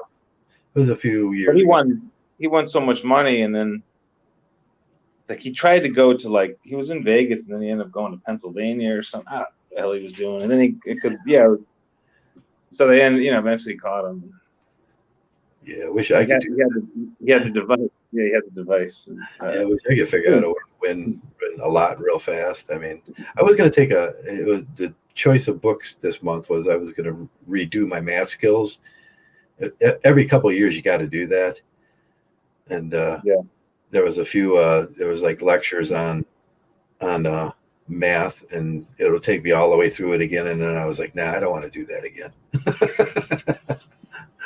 I know it's a lot of shit, man. It's a lot of work, huh? It's a lot of work, yeah. And I used to do that like I would just buy a math book, redo all my math skills, read it, and then or I watched there used to be a math on the cable channel. You could order the math channel. Yeah. And I used to order that, redo it, and then get up to date on all that. But now lately, I'm going to put it off to like maybe next month. I don't want to do it. Like statistics or whatever. What? Yeah. You doing it online? No, I think I'm going to order audio lectures. Yeah, it's harder. See, people think online is easier. I couldn't disagree more. Like the coursework is a lot harder online. Yeah, I like videos and audio lectures better. I take to them as long as there's kind of an in-person thing where I can see what they're doing. Yeah, the coursework is so much harder. You just save energy not having to drive to and from class or right. I don't want to drive walk to class sometimes, but I want an in-face person where I'm watching a video and they're kind of showing you and talking you through it, because there's body movements and eye contact and stuff like that you have to. They're talking to you in that other language that we use, and you gotta. There's a certain personal thing to it. I just like better. Yeah, it's hard when you're taking a class that you need that, like, because math, you have to, I was a pretty good math student. Like I used to always ask questions, and everyone in the class thought I was like the dumbest kid in the class, so I'd get the highest grades. Yeah, I was the one asking all the questions. Yeah, and the thing is, like in like those type of classes where you need to ask a lot of questions, at least I do. Like it's hard online; you don't have the support. Right. Because it's online is like very impersonal, and I don't know. I really don't like it that much. I'm just trying to plow my way through this thing. Reading the book sometimes leaves you vacant, and you need those inflections. A good math teacher, I used to have, his name was Mr. Anderson. He was the best math teacher ever. He was pre-algebra, and you know how hard pre-algebra is when you don't know it. You have to learn it for the first time.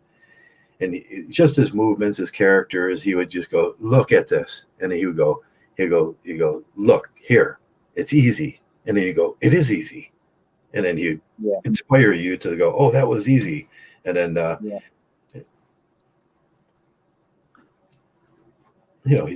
good teacher will do that.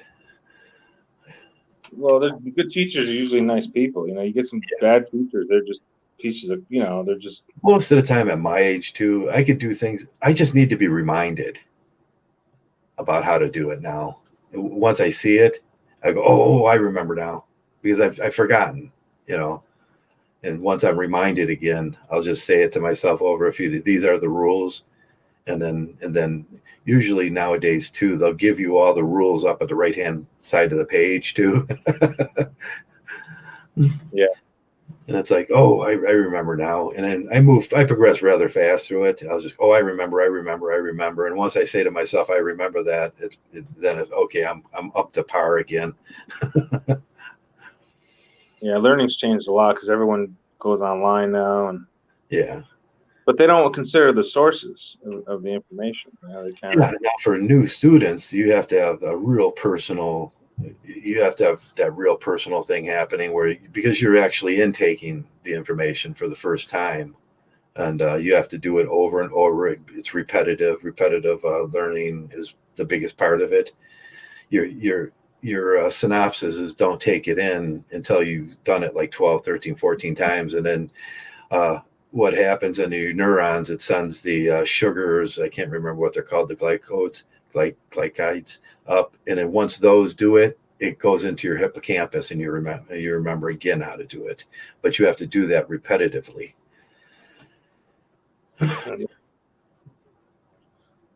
It's so important. Blueberries and right sugar balance in your diet, and when you're learning, Water too, staying hydrated. Water, stay hydrated, and your sugars are important to learning. And like I say, blueberries, chocolate. When you're young, a little caffeine doesn't hurt, and dark chocolate, yeah, dark chocolate, yeah, some dark chocolate, a small glass of wine at night, and then that'll increase all your ability to take it in faster, or at least it sets your neurons on a right path to do that. Because we do sometimes to help out. Yeah, we have inhibitors. Supplements over the counter. I don't like those supplements over the counter. I think I won't trust anything else. Naturally, yeah. Yeah. I'd go with a chiropractor. Right. Well, that's what I first started talking about when I came around Mgtow was neurodarwinism, and we can rebuild your brain if we can help you with that. We can. We could teach you better ways to think about things and Mgtow and everything, and it's just neurodarwinism, and this is how I do it. But you got to get rid of those bacterias, and that's the important part. Yeah. Yeah, you got to clean yourself up. Clean yourself out. I use wormwood and walnut oil at first. When I say everybody coming into Mgtow should do like a 30-day program of wormwood and walnut oil, and then after that start the neurogenetics and start on a path of reading and eating correctly. Brain foods help, and then you'll be there. And, I was a typical example of a after my poisoning, I was that guy on the street mumbling, and you can come back. You can come back from anything. It's just put your mind to it, and Mgtow will help you on that process. But don't be the guy that puts yourself at risk, and because there's a long period of time where you're gonna need to clean your system out, increase your testosterone, increase your neural capabilities, and then become a part of the group. Good curry. Jeff says, got to get some good curry in you. Yeah, cinnamon and curry is not bad for you. Oh yeah, no, cinnamon's good for sure. Cinnamon, where I expose my body to vast amounts of cinnamon. It could be that weight loss thing that I've been missing. Yeah, just eat less food, really. That's what. That's the thing that's kind of slowing me down. Yeah. But it just takes time. You got to be patient with yourself. Yeah, be patient. Don't stress yourself out, and don't stress yourself out about it. Just be happy. The thing about Mgtow is just be happy while you're doing these things. Yeah, don't get triggered by stupid people. Yeah, don't be triggered. I'm going through that now because I'm going to be interviewing again, and I got to deal with these idiot managers that have no clue what they're doing. Yeah. These guys got like 2 or 3 years sales experience, and they're managers. I got 20 years of sales experience. You got to decide whether you want to work for him. It's like, Yeah, so I'm in that situation where the stress sometimes can go up because of those right, I know situations. sometimes you gotta take, Like I have to make money. I need to make money. yeah, we're Whatever I gotta do overqualified. around We gotta take I jobs that gotta, we don't want to yeah, do, but it's like, I don't want to have some little dick manager like yeah. There's a rude. lot of them out there. They're just so annoying because they Yeah, never paid their dues. A lot of them, and like I have to ask some questions to him about, are you going to be casually cruel to your employees because I'm not going to take it, and then you're going to hate me. yeah, I just quit. I just look for another job or quit. Situation. Yeah, I'm gonna do something really cruel back to you, and then you're gonna be like, what made that guy do that? And he's like, They're was it so okay? incompetent. You could just tell, like from beginning, like they're just, especially in sales. Sales is a tough one because pretty much 90% of salespeople are people that failed, and they weren't smart enough to be doctors. Or I was smart enough to be a doctor. I was smart enough to be a lawyer, but I chose to do sales. I thought it was going to be a better fit, but so you have a lot of people in sales that they're just incompetent in everything else, so they just choose sales. Like, Yeah, and they're not even good at that, and you gotta so have a certain personality. I mean, we had a salesman who used to run around in our group, and we always said that guy could sell sand to somebody in the desert. It's like that. He yeah, had that personality, and he used to sell tooling, machine tooling, yeah, and he was good at his job. But that was the thing. He was good at his job. He knew what you needed, and that's part of it. He knew exactly what you needed, and then he would sell to you. yeah, I mean, he wasn't going to sell you bullshit or wire that you don't need. He was smart enough to look at the situation and say, "This is what you need." And yeah. Yeah, you just sales is hard because you have to have a lot of good, amazing qualities to be successful. right, You can't. You have to be, being yeah, totally honest with your, about, like it's the same thing as Mgtow. You just be totally honest, and it's like, yeah. That's what I do. That's my philosophy. I'm honest about. I'm honest about my products. This is, you don't Right. need it, you need it, and if I'm not going to sell you something you don't need, and Well, yeah, and you don't have to be that good in sales. Like the thing is, there's so many bad salespeople out there. yeah, Like you don't even have to be that good at it. There's yeah, so, there's people that like I've been doing it 20 years, and there's just so many. Like my competition's so thin. They're there's so so many weak. guys can't choose out there that will They're all sell. simps. 99% of them are simps. So I already got them beat already. Like, Yeah, the Chris the Cantu. Mgtow salesman I'm worried about. I'm not worried about a simp salesman because I know those guys are a bunch of yahoos. They don't know what the hell they're doing. They don't have the same work ethic. Yeah, they're selling Maslow's triangle.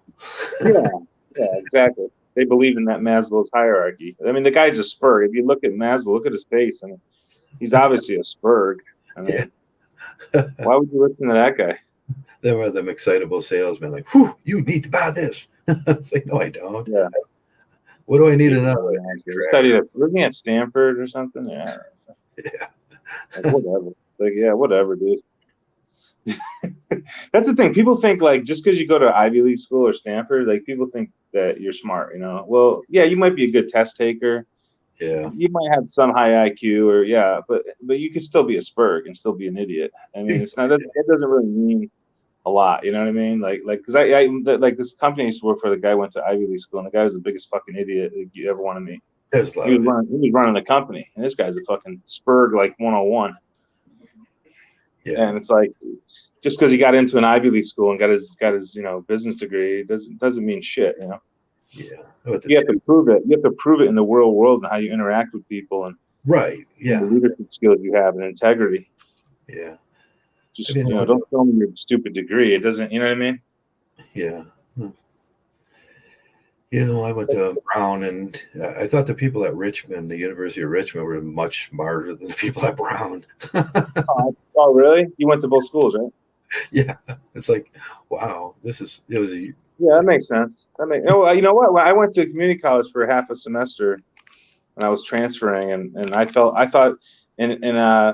went to major, and I'm going to two, major universities, and I think this the community college students, I think were right. I think they were smart. That was the best Yeah, educational experience I've sociologically ever had. difference there, and it was like this is kind of weird. Yeah, the community college was the best educational experience I ever had because I took these classes with these people that were I was like 19 at the time, Just and regular people. I took 6 classes. I was like a dean's list. I got all pretty much straight A's, but the student the student my co-student students they were all like in their late 20s and 30s, and they were like going to night school, and or they, you know what I mean, they were like older people that went back to school. They did jobs like making minimum wage, or now they went back to school, so they took it really seriously.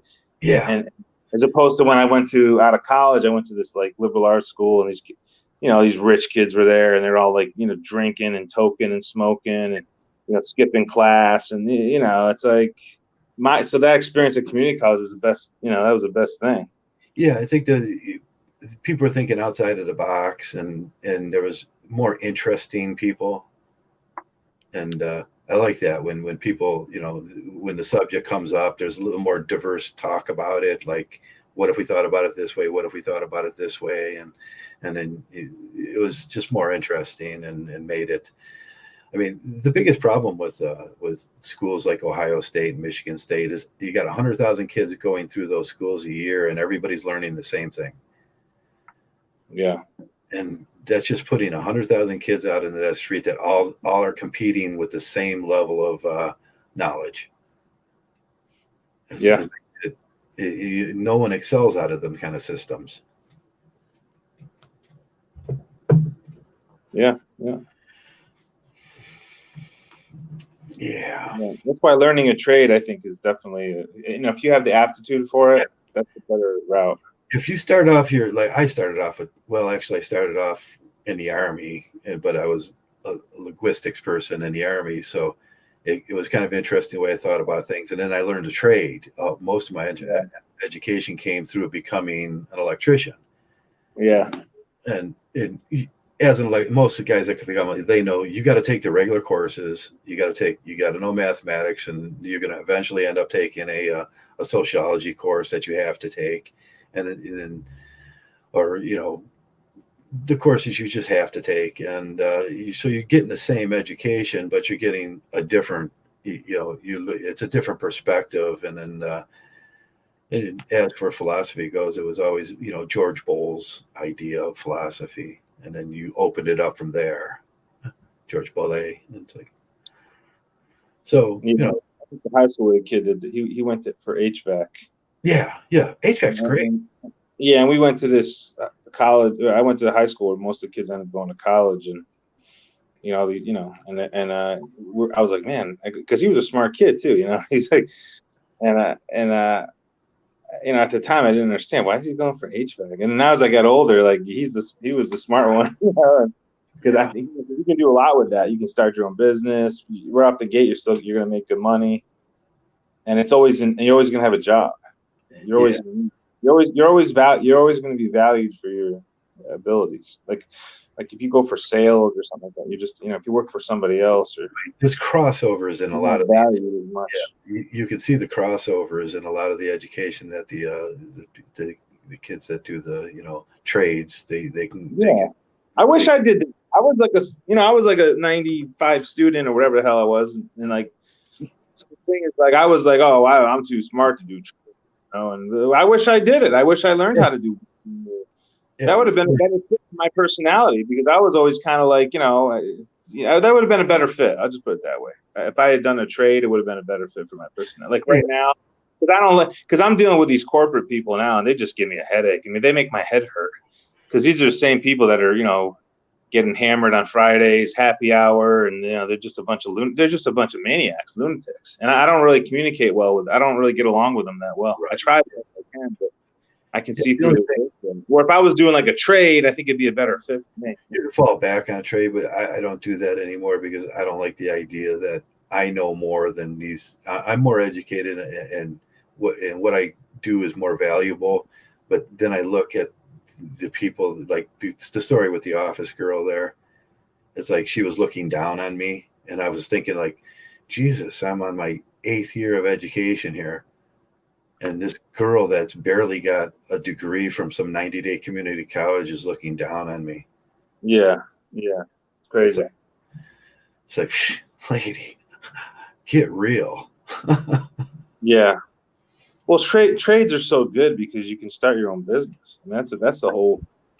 Right. If you, I can't think of a trade where you can't start your own business. I don't right. think. If I you don't get a think it business exists. degree after that too, and Like that's plumbing, I think plumbing is. Shit, plumbing is great, man. You can get wonderful. into plumbing or HVAC or Even sales after that, lighting. you you can start selling things and Yeah, those are to me. Those are the really. To me, those people are smarter. I think they're smarter because they're more. I think they or have more. I think they lose because I think you lose less of your soul like when you start doing those other types of jobs. Because I know there's like doctors, for example, that they got to prescribe medication. Sometimes they don't want to prescribe or whatever. I don't yeah, know. It's not easy. yeah, yeah. I mean, sometimes the stupidest thing will lead you down a path to what you really enjoy doing in life. And I always enjoyed being a millwright, and that was hands on. And I started out. I took a course in lubrication and Yeah, in the yeah, army, and then it led to it was like one of these in the 80s, early 80s. There wasn't a lot of jobs, and I walked in and they says, what education you got? I says, well, I got this thing in lubrication. And they said, oh, we need a good lubricator. I mean, a good lubricator is the heart of a company. It keeps everything running. And then I was a good lubricator. I knew everything about lubrication and oils and bearings and stuff like that. And then it led to becoming a millwright and then an electrician after that. But that was the most interesting, just being able to fix everything. I was like really good at it, and I enjoyed doing it too. I really love being a millwright, and and that's a trade. You got to go 8 years, but it was the smallest thing. This little course that I took about oil and lubrication, and then I went to some of the guys will probably know Trayvon, the Trayvon school, and then around here we have 2 other schools, and it's like okay, you get your certificate, and you're like I say, if you don't have a certificate, you're nothing in this world. You get one certificate on something, you do well, and that led to bigger things. So it like opened the door, it kicked the door open. yeah, Back in my yeah. 20s. You know, Yeah, there's a lot of opportunity out there. yeah. But nothing's more exciting than standing on top of a press that's like there's flames around you coming out of the furnaces, and you're standing on top of this press, and you just fixed it, and you're running, and it's like you're like ha, ha, ha, ha. Everything's going, the Yeah, line's going, and you're like a god up there. I always thought that was the greatest thing in the whole world. yeah. you There's got not a lot of people that can do that. you got a big wrench that looks like Thor's hammer. Yeah, That's the most masculine feeling in the whole world. And yeah. There's not a lot of people that can do that. There's women doing this. These are women plumbers. yeah, no, yeah, the trades that I'm talking about, there's no women in there, and it's like the environment usually is molten steel and steam and lubrication things, and it looks like the whole factory looks like Freddy Krueger's nightmare when he's walking through his little shop there. How it looked, Yeah, it's like, oh, this is a scary place. There wasn't a place in them shops that you can't get hurt in a second. yeah, yeah. But there's definitely options out there. You just gotta kind of Yeah, explore. decide, make us you specialize in something too. This was Yeah, eventually specialized out. I decided what I wanted to fix and what the demand for that product was going to be, and you had to learn a lot during the way. There's going to be some mathematics skills that you're going to need, and some basic troubleshooting skills, and you kind of most of us do is we pick we picked a sort of this machinery that I wanted to learn, and then I learned it. And after you learned it, you have a real people need you on that. And all over America, everybody has all the machineries that you use in processing plants and stuff are basically the same ideas. And then you can move around into that, and that people will call you. Hey, how much you want to come down, Joe? I says, I make, $171 an hour. That's 172 at that point. And people call you. You can usually fix it in a couple hours, and then they're up and running. If they're losing 30,000 in parts, they're not worried about 172 bucks an hour. The managers today are. What's that? The managers today are. They're so stupid. Yeah, they're always looking for people to outsource to. And that's where you get into it. They're looking to outsource now. And that's where you have to have a specialty where they can outsource to you. And it's like, don't make them any smarter. They're just they just didn't train their maintenance people to be good enough. It's anytime someone outsources, I say, well, it's their fault that they have to pay that bill because they're too stupid to train their maintenance people to take care of their equipment. I mean, it's their fault. It's the manager's fault. But a lot of executives don't see it that way. It's like they can't see their own failures. Yeah. Not a lot of common sense. Yeah, not a lot of common sense. I mean, if you needed to call me, I already knew that you had failed on something. Yeah. And that's what kind of my first line when I walk in. I don't work behind people. Has anybody worked on this? Because if I have to work, it makes my job more difficult. You should have called me to begin with. Yeah. I feel the same way. They hire all these people with little experience. I mean, they want to pay them less, but they end up losing more money. In the end, they end up losing more money.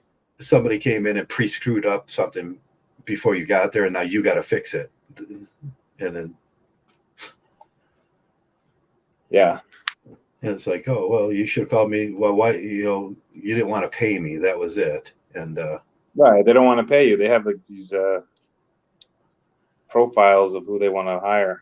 Yeah, your brother-in-law didn't do a great job, and he just screwed everything up, and now I got to come in and fix it. And then still, you don't get the respect that you deserve. I mean, a lot of people exit those just for that, because you walk in and you're considered. And I see, what's his straight Mgtow straight? What's it? He's an electrician.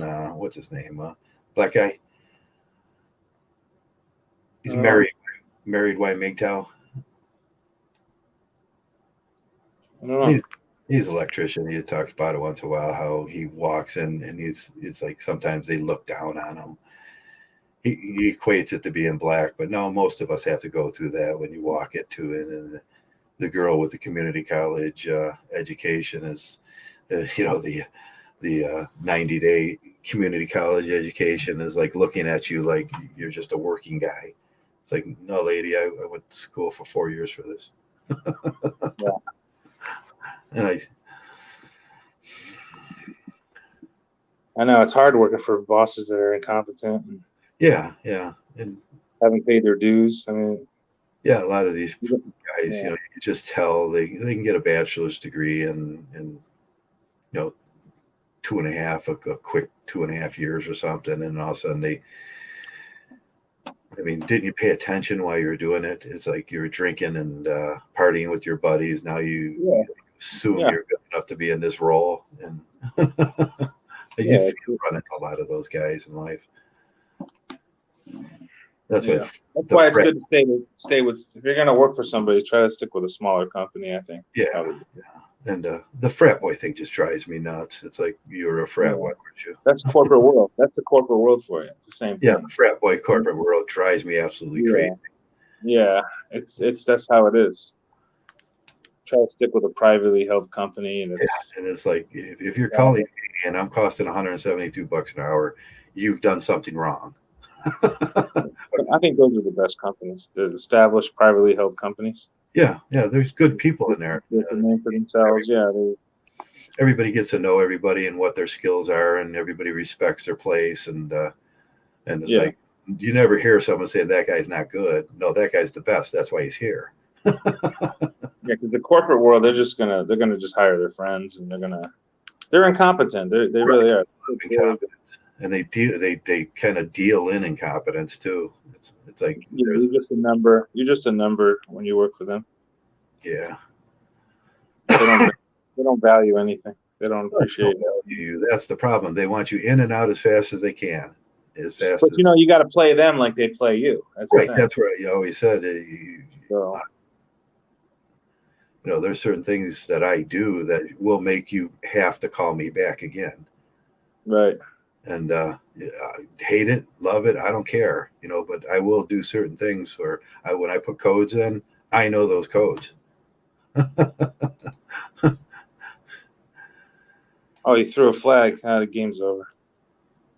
Oh, how'd it turn out? A late flag. He threw like a late flag. Did he throw a lay flag? That drives me nuts. It's like The game's over now. They can just take a knee now. I think Tampa's going to win it. Yeah, it was like a third down play, and I don't know why he's grabbing him for. It's third down. I mean, he threw the flag so late. That's okay. It's just a game. Another loser. I had Green Bay. I thought Green Bay was the right side. Oh well, I got Kansas City in the late game. But I'm not doubling or nothing.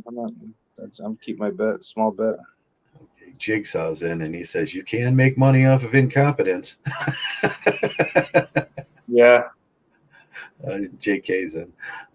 Isn't that what Zeta used to say? Zeta, hey, make your money off of incompetence. You called me. Yeah, because that's the thing. You just play them. You don't.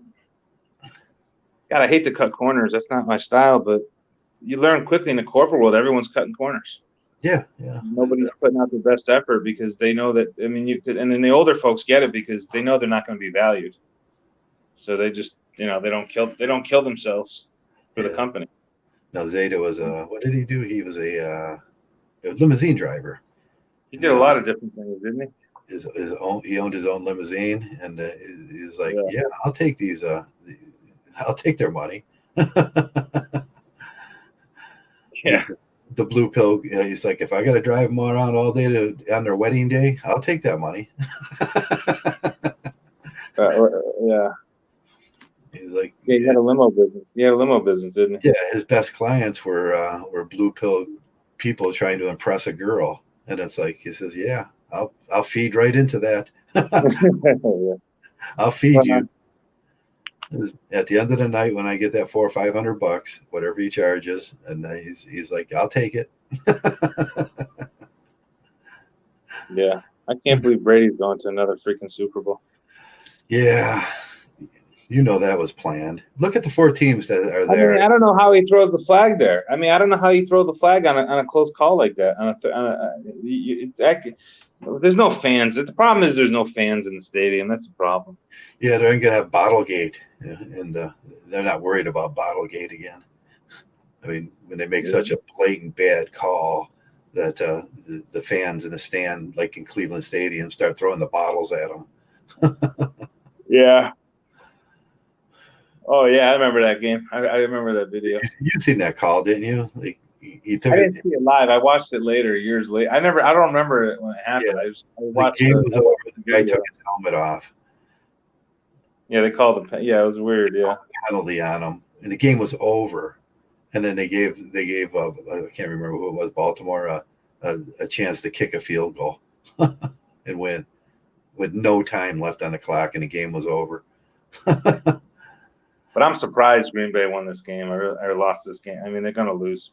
And it was Sarah, what's her name, the female with Joe Thomas standing there. That was just a blatantly bad call. It was the Joe Thomas call where they scrambled for the ball. The ball pops out. Joe Thomas picks it up. Sarah, what's her name? The referee's looking down into the thing, and then she gives the other team the ball. Joe Thomas is standing next to her with the ball. Oh yeah, yeah, I remember that play. That was it was like a different play, right? That was a different game. That was a different game. It was like almost Battlegate 2. It was like, yeah, like unbelievable incompetence. Yeah. And she's looking down and pretending like she's seen the ball down in the pile. It's like I don't know what you were looking at because Joe Thomas was standing there next to you with the ball. Yeah. He retired now. Joe Thomas, he retired. Yeah, He'll always be one of the greatest linemen ever. It's like, Yeah, it's amazing. He was so good, but their teams are so bad. I mean,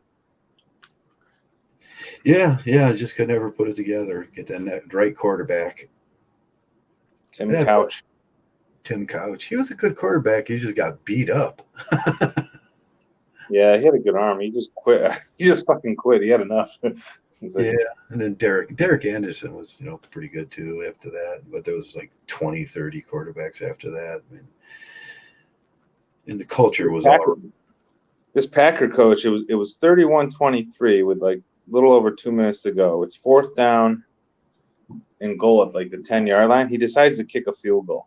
I mean, really, bro? It's like you're overanalyzing things. You know what I mean? It's like you got to go for it there. I mean, you know what I'm saying? Because even if you don't get it, at least you got him pinned back a little bit.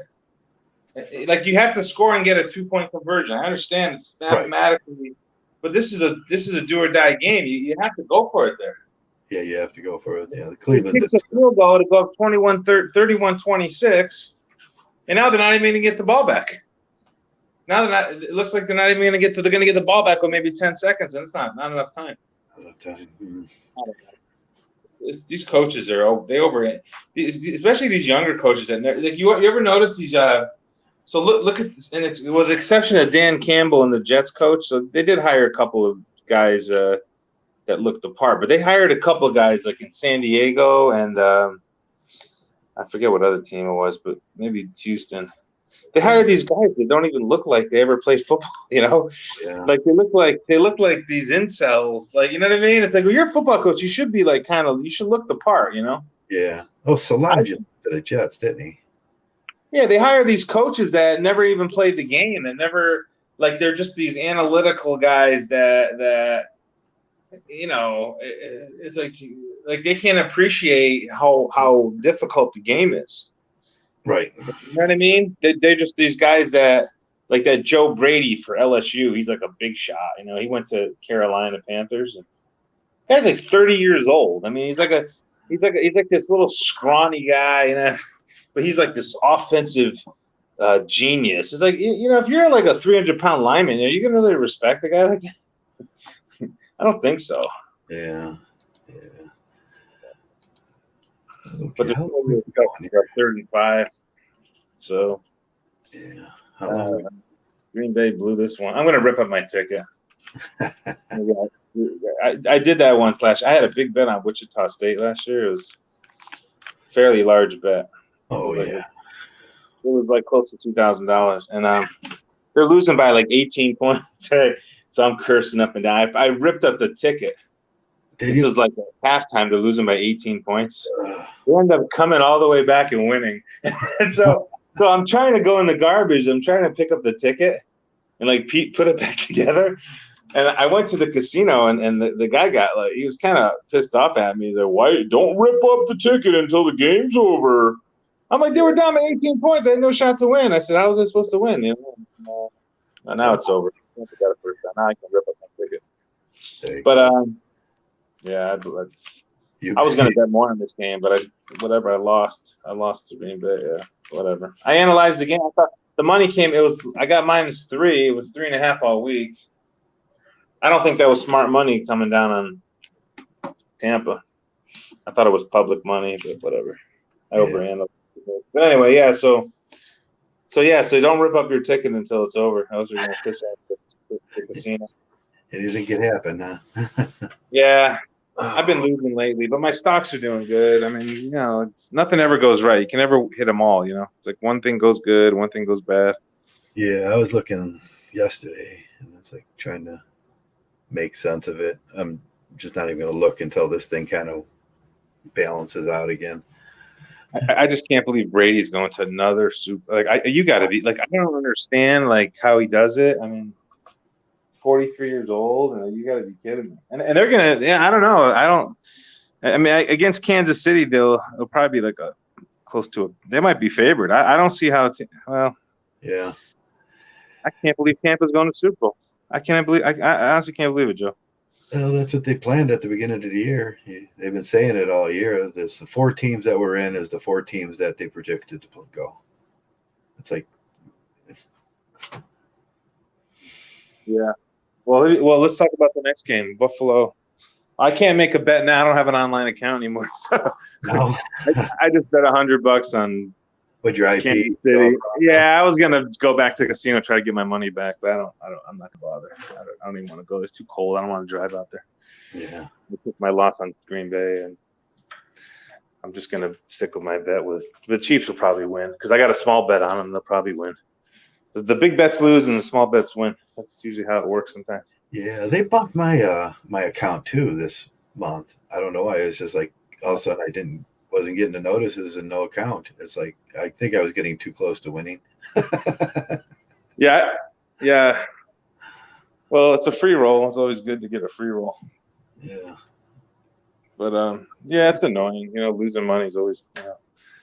I'm just kind of. I don't know. I don't look at it as. I just look at it as an investment, and I lost.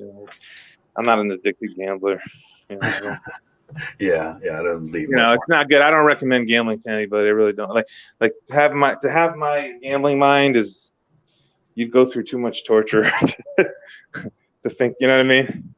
In terms of risk and stuff, I'm a high risk taker, but I don't recommend it to anyone because they just don't. They have the same hoopspa. What's it called? Hoopspa. Yeah, like I got big brass balls. I don't really.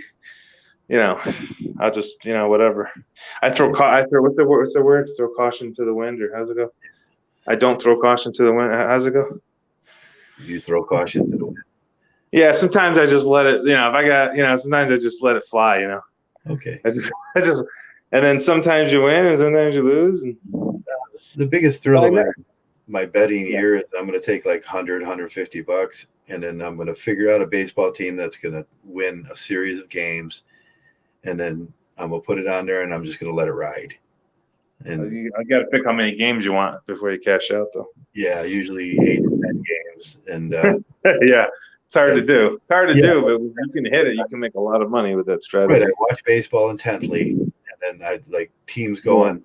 There's always this team like the Indians. They'll always go on a roll at a certain time of the year, and it always happens. And then I'll just kind of look for that event, and then like bet on it. It's like, and then try not to lose too much. And at $150, $200, if you win like 4 in a row and you're up to like $600, then it starts like years like, oh, Yeah. Well, I tell you what killed Green Bay in this game was that touchdown right before half. They scored with 1 second left. I mean, right before half. They get out. If they get out of half 14-10, I think they're going to probably win. That's what happens with any investment or gambling. Is that you can make all the right decisions and it still might not go your way. That's just the way it goes. You get down to like last year. What was it this year? I was complaining about with the Steelers screwed me and like on points, and I had 9 out of 10 right, and then the Steelers screwed me on points, and it was just the littlest thing that I didn't see. It's like. Yeah, I've had stupid bets. I've had some tickets. Yeah, no, it's frustrating. But... Oh, you know what it was? It was like who was going to get most yardage in the game. And it's one of those bets, and I had to all the rest, and I was in, and it's like that one screwed me. Yeah, I just don't know what this coach was doing on that. Like, you got to go for it. You're down 8 points with 2 minutes. It's like you can't kick a field goal there. You have to go for it. Yeah. How do you do that? Why would you kick a field goal there? The coaches are like, they're so afraid of being the guy that's going to be known as the guy that made the wrong decision rather than the guy that had the balls enough to make that decision. Yeah, because it's all about job security, and Yeah. it's never about. Yeah, that's a bad call. That's a bad decision. And you just whatever, hey, if you can say like we ran our best play, we always make yardage analytically, this was supposed to work, uh, and it didn't work, and it's like the players didn't Yeah, do it. It's like that's it's not the coach's fault. It's like 9 out of 10 times when we run this play we get 8 yards. Like that's just run it. yeah, yeah. They messed up. They just made too many mental mistakes. I mean, from the coaching to the players. That's a mental mistake on that. I mean, come on, there's 6 They all seconds get left. the analytics. They know. 40, yeah, They know, and it's like but just got to move on. somebody just gets lucky, like last week with Henny. It's like who was gonna like nine. Yeah, I don't even know. Is Mahomes even starting? I mean, Yeah, he's gonna start. It's like who would ever see the quarterback running for 14 yards? It's like yeah, it's like no, that was out of the analytics. I don't blame the coach for that. He said he ran the right defense and he was stuck. There was no one to throw the ball to, and the only thing is one of the safeties didn't drop to see this if the quarterback was going to run. It's like how do you you can't blame that on a coach. yeah. Let's hope Kansas City can. But it's always those sort of things that like, wow, I didn't see that coming. Yeah. No, you don't see. No, it's just. Yeah. But Cleveland still covered last week. Did you win money on that? No, I had Kansas City. No, because the Mahomes got hurt. If Mahomes doesn't get hurt, I would have covered. Yeah. Well, I had the right side there. It's one of those things. You have the right side and still. I've had that happen to me 3 times. yeah, you should have betted Cleveland. Ohio I think we State. talked about that. Yeah, it happened to me 3 times with Ohio State with a kid getting hurt, their running back. Because I think they would have covered if he didn't get hurt. Because he was a big part of their offense. Yeah. Sherman, when he got hurt. Okay. Probably that bad. Then I had Kansas City, and Mahomes gets hurt. Mm-hmm. So if he doesn't get hurt, they're going to cover. Instead, they don't cover. And then yesterday, I got lucky yesterday. I had Colorado, and the point guard got hurt. And then he came back in the second half. Like I was down. So I got Colorado -10 yesterday. They're down by 18. And oh man. And because the point guard got hurt. He got hurt in the first half, so he's out of the game. What was the spread? He comes back in the second half, and they end up winning by 11. So I actually covered that one. I got lucky there. What was the spread on Cleveland beating the Nets twice in a row? Cleveland beating the Nets twice in a row. Oh, you would have made a lot of money. You would have got. You would have made like tens of thousands. Well, you would have got. You would have got You would have got. I don't know, plus 500. 100 to win 5, 6 to win. You would have won about $100. Would have gave you. Let's see. Well, I don't know. Let me see. Let me figure this out. Yeah. That would have been. I was just sitting back. That would have paid out big. Would have paid out big. Sure. Would have paid out huge. Yeah, it would have paid out pretty good. Well, I don't know. Let me see. They were like 10-point underdogs, weren't they? Or Yeah. Yeah. So you would have took about 500. So 100 to win 5, and then 6 to win 3,000. You would have got like 35 to 1, something like that. 45 to 1. 35 to 1. Yeah. That would have been huge. My buddy Joe's calling me. He probably wants to talk about the Green Bay game. I'll just call him later. Oh, that's what was ringing. Yeah, I was thinking about hanging. You heard me? Yeah. Yeah, getting back into real life here, and here we've been going 228 now. Oh, what's that? Yeah. Oh, yeah, So we're gonna wrap this up. You got anything you want to add to the tone of the? No, I would just say like that unicorn thing, like I don't want to compare Mgtow to unicorn. We're a lot more masculine than that, but yeah. But if there are unicorns, it's going to be a Mgtow. I mean, the women are. So when people, you're talking about encountering us. Yeah, we're the prize. Yeah, exactly. We're the. I always tell Jeff like I think we're the most evolved beings on the planet. So I think that kind of says it all. Like my attitude says it all. But the thing is, not a lot of people are Mgtow. You know, they're just these fake Mgtow. They think they're Mgtow, but they're not. They have no idea what the full Right. Yeah, we need more of a conscious awakening this year to, Yeah, know the philosophy of this thing. yeah, because it goes beyond. I mean, I like Vention. I think he's a great guy, but he always says don't get married. But you know, that's just a small. That's just a small part of it. Yeah. Yeah, there's so much more to it that you have to be, aware of. But yeah, Yeah. so It should transcend into your whole life, and your life should get better. You should have this transcendent thing where your life gets better. You can see how the philosophy works, and you can picture it in your mind when it's happening. You can pull it out of your pocket anytime you need it. It's a tool, and people around you should notice that there's something special about you. There's something that's going right, and yeah, we're the leaders. We're not the ones that are going to be following people because yeah, they're going to lead you they to a can bad trust path. you. And trust is a big thing in this world, and you want people to trust you and be happy around you, and you should make things better as you go. It's the what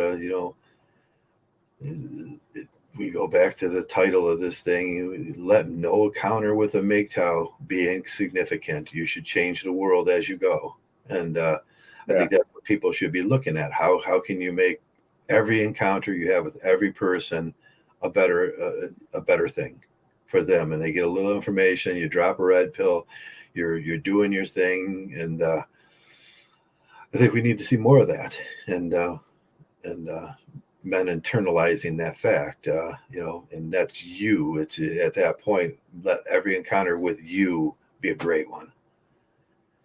And yeah, with yeah. that, I'm gonna pretty much let this thing go. And like always, I want to thank each and every one of these guys that came around, and each one of these guys that donate, and each one of these guys that contribute to this, and it's thanks, because without those guys, without you guys, I wouldn't have Mgtow. And I wanted to say thanks for being Mgtow. Mgtows.